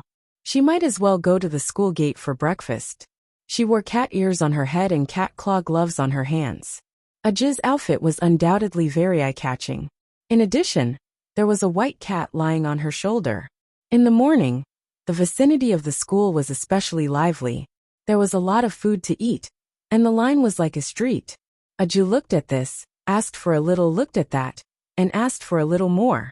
In the end, she thought for a while, and asked for 10 steamed buns and cabbage that she thought were the best. Everyone, don't misunderstand. These 10 were not for her to eat. She wanted to buy them for Heli and Qingshan. Aju knew very well that the people at home could not get close to her. So the only person who could come to the school was definitely her second brother. Yesterday, when she was eating, she had noticed that other than her second brother, there was not even a cook at home. In these 7 days, she had to help her eldest brother take good care of her second brother. Therefore, in a short while, under the gaze of the entire school, a Jew carried a large pile of breakfast to the high school section of number 1 high school. On the other side, the lively Bai family. After taking a shower, Bai Juan changed into his school uniform and went downstairs. He carried his black school bag on one shoulder and walked towards the living room. Gu Rou and the 2 old men were sitting at the dining table, but a Jew was not there. Where's a Jew? Bai Juan asked Auntie Wang, as he took a sip of the milk on the dining table. Auntie Wang did not say anything. Gu Rou chuckled and said, she should have left early. I just saw her go out. She didn't even eat breakfast? Bai Juan looked at the vegetable bun that had not even been touched. He then looked at the other plate and frowned. The pie made today is filled with meat. Auntie Wang knew what the young master meant. She quickly walked over and said, Old Master Gu and Miss Gu have just returned from abroad. They are not used to eating Chinese vegetarian food. Bai Juan heard this, and did not say anything else. He put his school bag on his left shoulder. Gu Rou immediately stood up. Bai Juan, Auntie Wang made your favorite beef noodles. You can leave after you finish eating. I'll leave with you. Old Master Gu heard his granddaughter's words, and looked over with a smile. Gu Rou still had a smile on her face, and her eyes were jumping with mischief.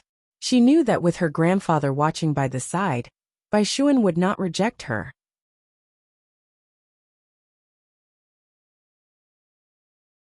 Chapter 12-14. However, she was still wrong. Bai Juan turned around, and did not even look at her. His tone was very cold. Adjutant Zhang, go and drive the car over and send Miss Gu away. I'll take the Li family's car to school. Also, don't let others make decisions for me on what to eat for breakfast in the future. After saying that, Bai Juan did not say anything else. He picked up his school bag and walked out of the Bai family's house. Adjutant Zhang was stunned for a moment before he reacted. Yes. Gu Rou's expression was a little ugly. Old Master Bai frowned. When did this grandson of his become so unruly? This was obviously embarrassing the Gu family. Old Master Gu did not care about what to eat. He only felt that Bai Juan seemed to be a little angry. In order to ease the atmosphere, he teased his granddaughter. Look at you. You're being despised for chasing after him too closely. Gu Rou held the bamboo chopsticks in her hand and smiled. Grandfather, what are you talking about? I just wanted to get a ride on Bai Juan's car. Now that I have a car, it's the same for me to go to school myself. Although she said this, Gu Rou was very unconvinced in her heart. She did not expect that Bai Juan would not even care about their relationship on the surface for that child. This did not seem like something he should do. However, it did not matter. She was not in a hurry. Even in the cold, she had the confidence to warm him up. On the other side, in the high school section of number 1 high school, 3rd year class A, The people walking back and forth in the corridor of the stairs were all third-year high school students who were about to take the exam. They held advanced mathematics books in one hand and bought breakfast in the other. They walked very quickly. Under normal circumstances, 2 or 3 people walked together. Especially when it was almost time for the exam, they would basically do everything together with their good friends. The girls were wearing school uniforms and carrying their school bags. When they walked to the door of the class, they suddenly stopped. It was not for anything else, but because there was someone leaning against the railing who was not supposed to be here. That person was none other than little Aju, who was carrying a big pile of breakfast. She was still dressed the same as in the morning. She stood there cutely. Whenever a person walked over, she would raise her big eyes to take a look. Even the white cat on her head would follow her movements. When some people saw this scene, they were really so cute that they immediately took out their phones to take photos and post them on their WeChat moments. Does your school have cute things from number 1 high school? The other schools really didn't have it. Some of the seniors in the 3rd year of high school really liked little Aju. In their hearts, Aju was much more handsome than many boys. For example, the last time she carried a suitcase. Therefore, when Aju stood there, the senior sisters all surrounded her. Aju, are you here to look for Colonel Bai? Sisters will help you call them now. Her skin was even fairer up close. I really want to pinch it. Wearing cat paw gloves was too cute. Aju hugged the pile of breakfast and shook her head. No, I'm waiting for Brother Qingchen. I looked through the classroom just now, but he wasn't inside. Brother Qingchen? Who is it? Some people were still in a daze. The other girl exclaimed. It's that handsome transfer student. Only then did people realize that the handsome transfer student was not called a transfer student, but Helian Qingchen. Wait for him. The female seniors looked at each other. Did they hear wrongly? However, Aju nodded her head and continued to stand there waiting like a small mushroom. The handsome transfer student, oh no, I mean Helian Qingchen. He seems to have come very late. The female senior said to Aju, why don't you wait in the classroom with us? Yes, enter the classroom. Some of the top students had no resistance to Aju at all, and gave the person who suggested it a big thumbs up. Just like that, Aju was pushed into Class A's classroom by a group of fangirls. Someone was still introducing to Aju. Aju, that's Colonel Bai's seat. We just arranged a table. Do you want to sit over there? Aju remembered the conversation at the Bai family today. She paused and asked, where's Brother Qingchen's seat? That person was stunned at first, then pointed to the seat by the window on the far right. Aju looked there, and then walked over with her things in her arms. She tilted her head and bent her small body to look inside. There was nothing in the desk, not even a book. Why didn't second brother bring a book to class? It seemed that he definitely did not listen to the teacher seriously. Aju muttered and lowered her head. She was about to put all the breakfast on the desk. Bai Juan, Li Hailu, and the others walked in. The moment they saw Aju, all 3 of them paused for a moment. Aju had also finished her breakfast. She raised her head without any defense and met Bai Juan's incomparably deep gaze. Li Hailu frowned. This is Helian Qingchen's desk? It was already very obvious what Aju was doing. Every one of them had eyes. Bai Juan looked at the breakfast that was already sharp. His fingers that were holding the school bag tightly gripped it one by one. Even his smooth joints were a little white from the grip. When he went out, he was still worried that she would be hungry because she had not eaten. He did not expect that in fact, she did not need him to worry at all. Not only did she know how to eat, but she also learned to bring breakfast to people other than him. Bai Juan once again realized how special Helian Qingchen was in Aju's heart. The shock in Li Hailu's eyes was so obvious that even Xiao Lin frowned and looked at Aju. Aju did not have much of a reaction. She lifted her school bag. Aju, you really? Li Hailu was very angry. Do you like her that much? Xiao Lin reached out and pulled Li Hailu back. Hailu, no. This child has to be taught. She doesn't know anything at all. She always does things her own way. She doesn't care if others will make things difficult for her. The things that happened before were all small matters. We can all listen to her. But today we can't do it this time. Li Hailu was really sad. He did not understand why a Jew would go against them for an outsider. She can be good to anyone, but she has to be good to Hellion Qingshan. A Jew opened her mouth to interrupt him. Her voice was serious. That's right. I just like Brother Qingshan. Even if I make things difficult for you, this fact can't be changed. So you just think that I'm insensible. After saying that, a Jew was about to walk out of the classroom with the little white cat on her head. Bai Zhuan turned around and pulled her back. He lowered his eyes and said in a deep voice, "Why did you leave without waiting for me to eat breakfast?" A Jew did not want to talk about meat and vegetables. If she said it, it would seem that others would have to accommodate her. She would only make things difficult for others.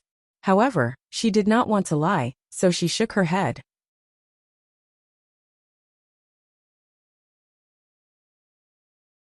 Chapter 12:15. Bai Zhuan no longer had the strength to ask anything else. After she said that she liked Hellion Qingshan, no matter what the result was, it was meaningless, wasn't it? He had always been on guard against Gucheng. He even felt that a Jew would like someone of the same age as him. But now, Bai Zhuan knew that the person who could really take a Jew away from him was not Gucheng. When Hellion Qingshan walked into the classroom with her school bag on one shoulder, a Jew had already left. He was dressed very refreshingly. Even though it was snowing, it did not affect his temperament. When he saw the desk that was filled with breakfast, he yawned lazily and smiled. This was perhaps the tacit understanding between the siblings. Hellion Qingshan did not need to think to know who bought these food. After sitting down, she opened the plastic bag. There were a total of 10 steamed buns and vegetables inside. It seemed that her little sister had equated her appetite with hers. This was the rhythm of feeding a pig. However, for Hellion Qingshan, as long as it was something bought by her little sister, she would finish it no matter how full she was. Therefore, as her brother, Hellion Qingshan did not even think about it. She opened her mouth and took a big bite of the steamed bun. Her left cheek was bulged by something, and it was very eye-catching. Oh my God! I didn't expect him to be so handsome even when eating. Can you even smile when eating steamed buns? What should I do? When I see him eat, I feel that even the steamed buns are good-looking. Hellion Qingshan could indeed give people such an effect. He smiled faintly as he held the steamed bun in one hand and typed with the other. He sent a WeChat message to a Jew. His side profile looked so handsome that people really could not get used to it. Li Hailu heard the surrounding sounds and threw the ballpoint pen on the table. He turned around and looked at Hellion Qingshan. The dissatisfaction in his heart had reached its peak. Hellion Qingshan smiled faintly. She took another steamed bun and ate it slowly. She knew that not only was Li Hailu looking at her, but also Bai Zhuan. Hellion Qingshan curved his thin lips. The effect was not bad. All in all, it was a beautiful morning. Although Hellion Qingshan was scolded by the teacher because she didn't take her first class to school, it didn't affect her mood. A Jew's deskmate was different. Gucheng supported himself with his arms and stood in front of a Jew with his long legs. It was more or less embarrassing. "Little Bean, you've never brought me breakfast before." When he said this, Gucheng was smiling, but there was no happiness in his eyes at all. A Jew was also direct. "Give me your Alaskan sled dog, and I'll buy you breakfast." "Little Bean, I didn't expect you to know how to negotiate with others." Gucheng couldn't help but laugh. "But you're really something. It's obvious that your brother and that Hellion Qingshan don't see eye to eye. Why are you still so nice to him? No wonder even my cousin is angry. Speaking of which, your brother and my cousin are developing quite quickly. Today, when I went to school, I even saw your family's car at the entrance of second high school. Now that my cousin is living in your house, it seems that Grandpa and Grandpa are very optimistic about the two of them." A Jew didn't say anything. Instead, she turned on her phone and looked at the WeChat message her second brother had sent her. It was a selfie of him eating a steamed bun, and there were 2 words attached: delicious. A Jew suddenly felt that no matter what Gucheng said, she would not feel uncomfortable in her heart. Gucheng also saw the photo. For some reason, he actually felt a little irritated. Why does he even want to send you a WeChat message for a meal? A Jew ignored him. Gucheng felt that he had never had so much patience with anyone before. "Oh right, tomorrow is your brother's birthday. I heard from my cousin that there will be a lot of people invited. The group of high school students will have a party alone. When the time comes, you can be with me. You're too young, and your brother has to worry about whether he will teach you bad things. Moreover, at this point Guqing paused. The two elders seemed to have the intention to set the engagement between my cousin and your brother. When the time comes, the one who will be toasting with Baijuan will definitely be my cousin. With so many adults, it's not convenient for Baijuan to bring you along. Engagement? Aju's fingers that were replying to the message stopped. How could she forget? Little brother was not like her. He could get married. Aju had never thought about what it would be like for little brother to get married. However, she knew very well that little brother had always wanted a family. If he had a family after getting married. However, it seemed that she could not accompany little brother anymore. Because she could imagine that in the near future, similar problems like vegetarian dishes and meat dishes would keep happening. At that time, it would be her fault for being insensible again. She did not like that. Aju suddenly thought of the birthday gifts that she had prepared a long time ago. There was also the problem of the dishes that they had discussed for the birthday party. Since it was so difficult, she would not participate. Just like today's breakfast, she could go to second brother for breakfast in the future. Yes, there was also lunch and dinner. Thinking of this, her chest did not feel so stuffy anymore. After Aju made up her mind, she deleted the WeChat message that she had already edited word by word. Then, she pressed the phone screen with her fingers. Second brother, I want to sleep with you tomorrow. Helian Qingchen looked at the message on her phone and frowned. Then she replied seriously, you can stay at my place until 12 o'clock. After 12 o'clock, I have to send you back to the Bai family. Then I'll stay until 12 o'clock. Aju muttered as she typed. At noon, we have to eat together, and at night too.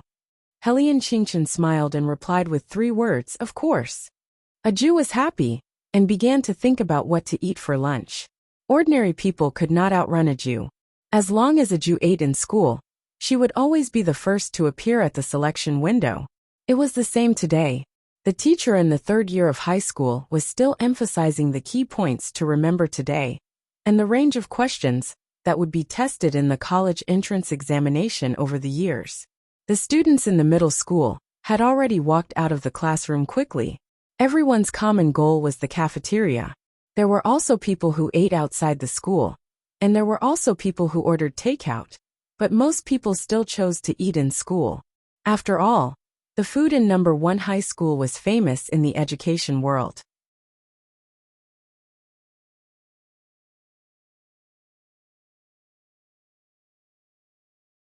Chapter 12-16. The 3rd year high school students were finally done with their classes. Aju did not meet Baijuan and the others who were walking out from the other side. She was waiting outside with a lunchbox in her hand. Her small face was fierce, and she looked serious and cute. When her big eyes saw Helian Qingchen walking out, they immediately lit up. Helian Qingchen had just finished eating 10 steamed buns and was still full.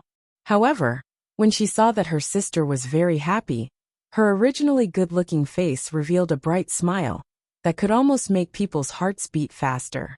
The students at the side turned into fangirls in minutes. They could not help but reach out to hold their faces. I want to change sides. I want to choose my Prince Charming again. I originally thought that I was very happy to see Baijuan in Class A, but I didn't expect that there would be an even happier existence. Oh my God, did you see him not smiling for a minute? My heart, it's beating so fast. Helian Qingchen walked past these students and walked towards her little sister. She reached out her hand and touched Aju's head. The intimate action was almost subconscious. Aju liked to be touched by her second brother the most. Following that, her eyes also smiled. The way she tilted her little head really looked like a little tiger. However, she was still a little troubled. I originally wanted to buy 5 more steamed buns, but I didn't have time to help people carry water. If I had known earlier, I would have carried them over my head. What if these things are not enough to eat? Helian Qingchen glanced at the 10 lunch boxes and coughed lightly. Good girl, it's enough.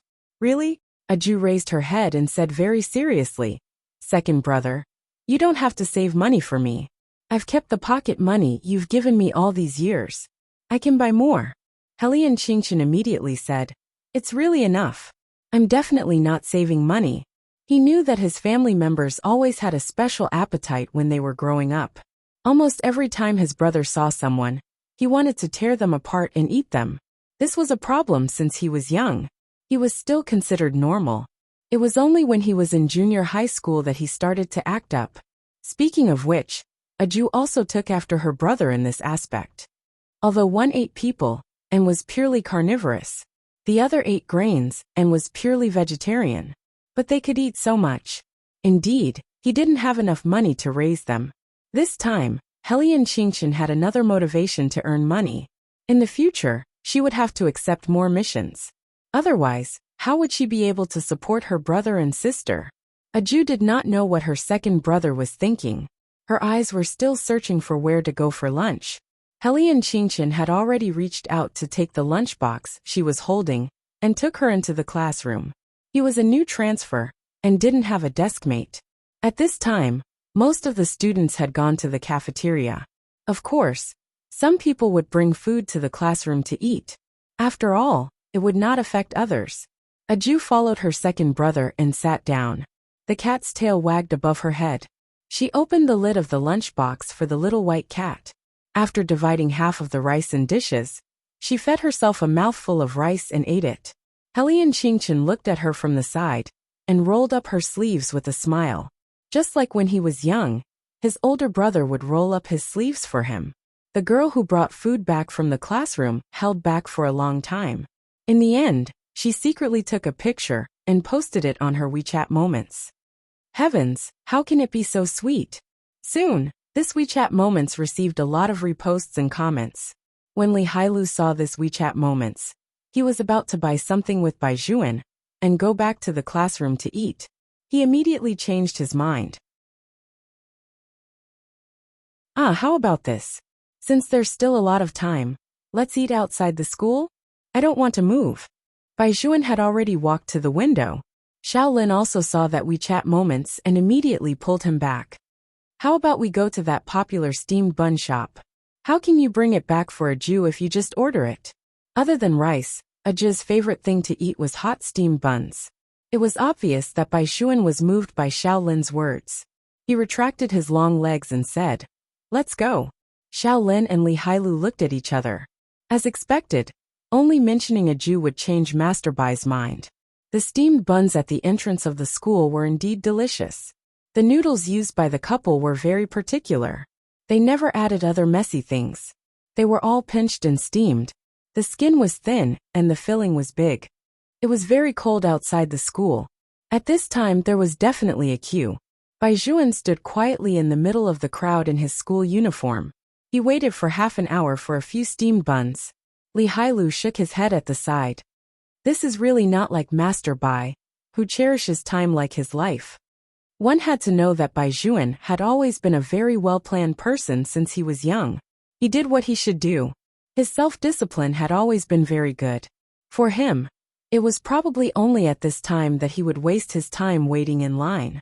Shaolin put one hand in his pocket and pushed the glasses on his face. That's why I said that when it comes to Aju's matters, I will never be able to compare to him. Li Hailu was dumbfounded when he heard that. He's your biological child, and you're his descendant. Of course you can't compare to him. Shaolin looked at him and felt very annoyed. How should I put it? Hailu, sometimes I really don't know what to do to save your EQ. Get lost. Li Hailu kicked Shaolin. At the age of 17, he liked to play on the streets.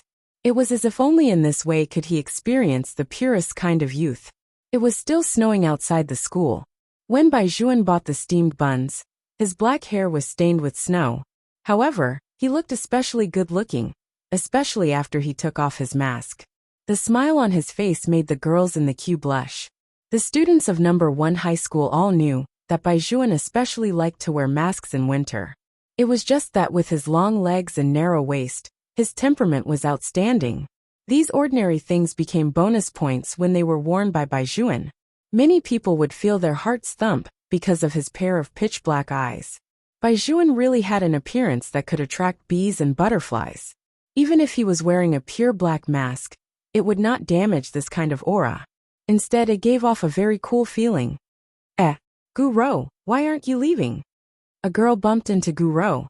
Then when she saw Bai Juan across the road, she smiled. I was wondering why you weren't leaving. So you saw your sweetheart. Gu-ro looked at the tall and straight figure and pulled her classmate. Don't talk nonsense. He'll hear you later. So what if he hears us? The girl continued. You're the school belle of number 2 high school. The school belle and the school belle are a perfect match. Moreover, your family members all know each other. Also, how did you come to school today? We all saw it. You came in the Bai family's car. Tell us honestly, did Bai send you to school? Gu-ro did not deny it. Instead, her face turned red. I told you not to talk nonsense. Why are you still talking? Okay, I won't talk anymore. Let's go look for them. Since we've met, let's have a meal together.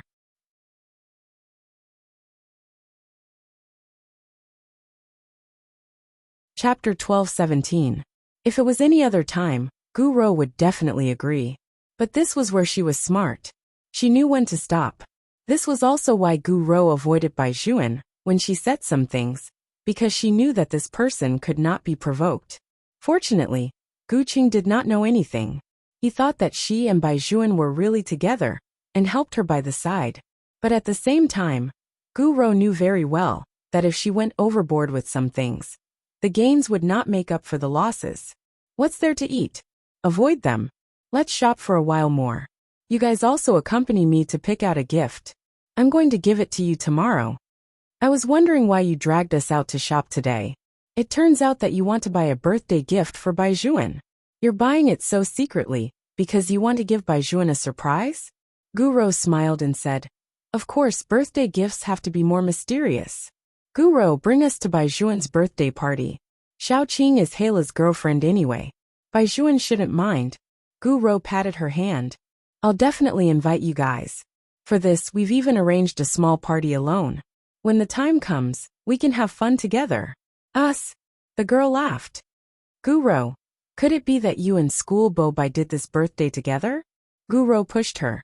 You're talking nonsense again. My grandfather and Bai Juan are family friends. My grandfather will be staying at the Bai family for the next 2 days because he wants to meet with his old friends. Bai Juan's coming-of-age ceremony is no small matter, so my grandfather came up with an idea. This is not something I can decide. Did I hear wrongly? You actually stayed at Bai Juan's house. The girl touched her. Tell me honestly, did anything happen between you guys? Gu-ro blushed and did not say anything. She knew very well what expression was the most appropriate time to make. As for whether others would misunderstand or not, that had nothing to do with her. As expected, the 2 girls beside her widened their eyes. Looks like there's progress. Heavens, although it's you, Gu-ro. I feel so jealous just thinking about that scene. You have to know that Bai Juan has never allowed anyone to get close to him in the past. Don't ask me anymore. I'm going to buy a gift. The more Gu-ro changed the topic, the more imagination the 2 girls had. They smiled and held Gu-ro's hand. Since they were going to attend school Bai's birthday party, it was definitely not good to go empty-handed. They had to pick out some gifts. Across the road, Bai Juan had already bought the steamed buns. It was only when he entered the school that he remembered that he still had the passbook in his phone. A Jew had sent him a message in the morning, saying that she would eat by herself this afternoon. In the end, he had no choice. Everything had become a subconscious action. He wanted to buy her favorite things, but he had forgotten about this fork in the road. Bai Juan lowered his head and looked at the steaming vegetable bun in his hand. He still sent a WeChat message to a Jew. Are you eating now? When a Jew saw the WeChat message, her cheeks were stuffed with rice. She used one hand to reply, yes. After thinking for a while, she added, I eat a lot. You don't have to worry about me. It would be a lie to say that he was not disappointed. Bai Juan pressed his finger on his phone. Eat more. I'll pick you up after class. No need. A Jew typed seriously. I'll eat outside tonight. I'll go back after I finish my homework. She had this idea when she went back yesterday. However, after what happened in the morning, Aju was even more certain of her idea. In the future, if she could eat outside, she would eat outside. It would also save others the trouble of accommodating her. Moreover, with her second brother here, she would definitely have to eat with him for the next few days. On the other side, Baijuan looked at the last WeChat message and the picture on his moments. He stopped in his tracks and felt that the soup dumplings in his palm were burning hot. He looked at one of the people in the picture with a faint smile, while the other tilted her head with complete trust. His eyes felt a little piercing. "Master Bai, why aren't you leaving?" Li Hailu reached out and put his hand on his shoulder. Naturally, he saw his phone screen. His smile froze, and he immediately turned around to give Xiaolin a look.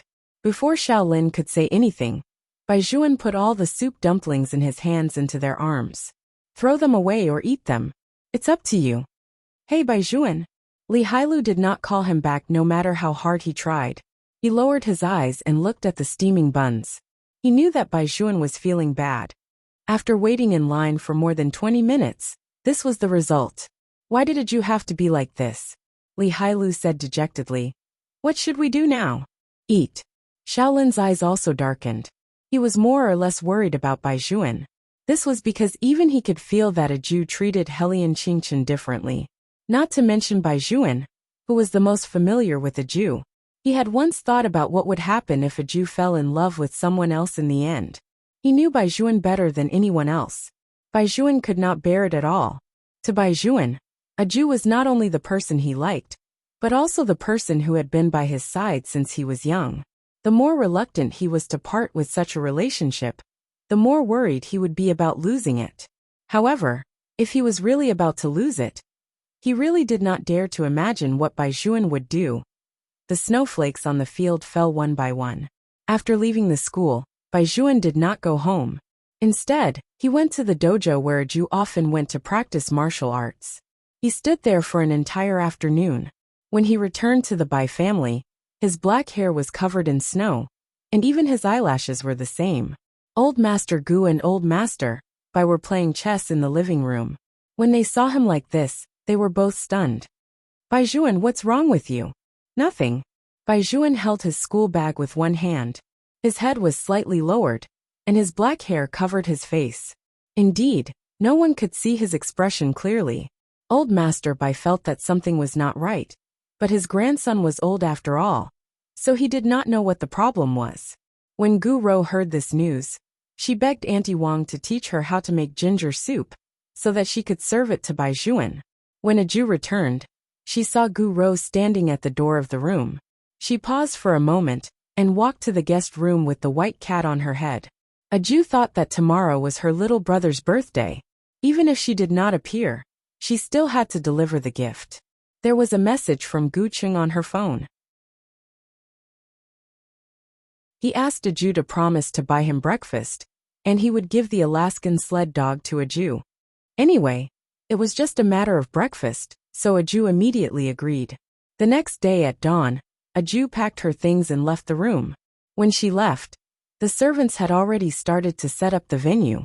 No one noticed her, except for Gu Rou, who was scheming in her heart.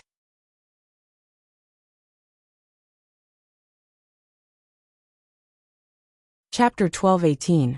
Aju. Gu Rou took advantage of the fact that she had not left the courtyard and ran over with a troubled expression on her face. "I know you have some misunderstandings about me, but today is your brother's birthday. Many people will be here in the afternoon. You grew up in the mountains when you were young. Perhaps you don't understand that aristocratic families like ours always have a lot of misgivings. Your brother, and I don't want you to be unhappy. If your expression isn't good, many people will be embarrassed. So I really hope that you can act a little happier. I heard from Gu Cheng that you want to give Baijuan a gift. That Alaska is too fierce, and isn't suitable for it to appear at such a grand banquet. If it bites someone, it will be very difficult for the Bai family. If you only want to give a dog to your brother, you can wait until the banquet is over. During this time, you can play with us. What do you want to play? We will accompany you. How about it?" Aju's voice was very calm as she gave her 2 words. "No need." Seeing that she was about to leave, Gu Rou quickly said, Aju, you didn't eat breakfast yesterday. Your brother is very worried about you. Today, Auntie Wang specially made noodles for you. It's vegetarian. You can leave after eating. Don't let your brother worry about you. Aju turned around. She had a small face and her eyes were very beautiful. She did not say anything. She just glanced at Guro. Guro was still smiling.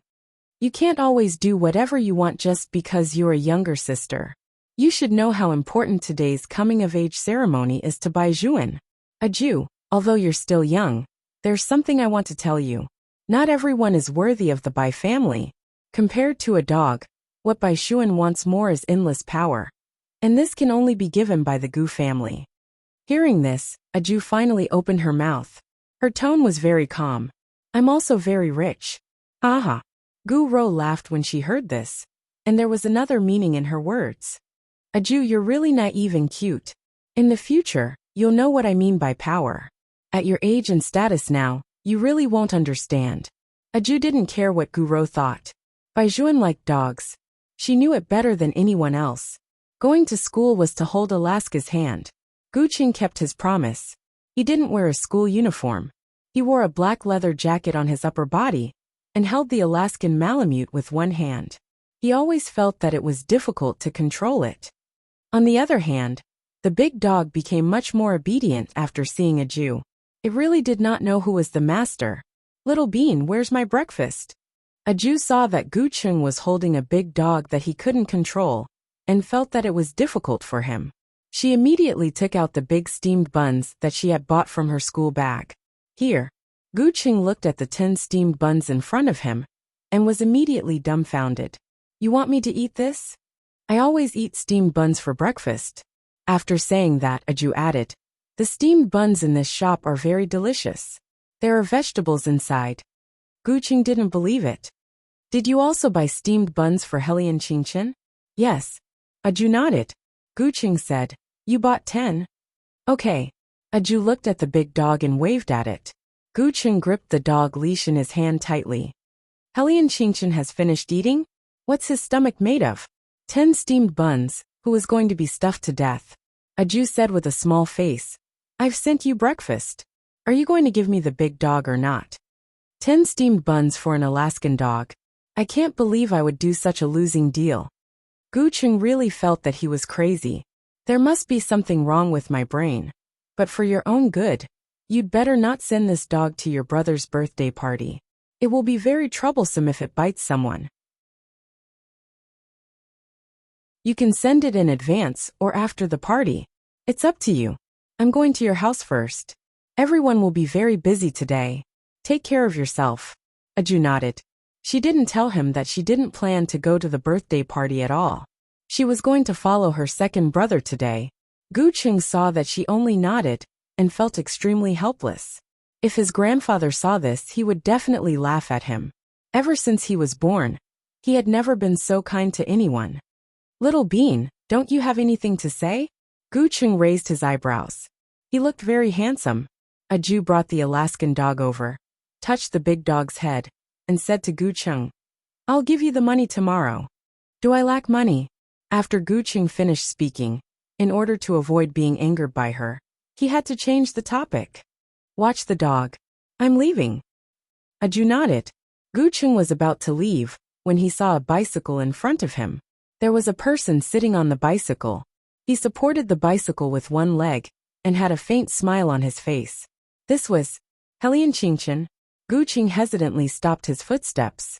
Aju was happy. She ran over in an instant, and the Alaskan dog followed behind her. When the Alaskan dog saw Heli and Qingchen, it immediately showed its fangs. It was obvious that it wanted to pounce on Heli and Qingchen. However, in the next moment, a strange thing happened. The originally fierce large dog suddenly stopped in front of the bicycle, and its back was still trembling, as if it was afraid. Gu Qing felt that he must have seen wrongly. No one knew better than him how powerful this Alaskan dog was usually. Would it be afraid? Then he looked at Heli and Qingchen, who was holding the bicycle. The faint smile on the corner of his mouth didn't change at all. His eyes fell on the Alaskan dog indifferently. This dog is not bad. Oh. The Alaskan dog retracted its claws with trepidation. A Jew held the big paw and said in a serious manner, "It's greeting you. Gucheng.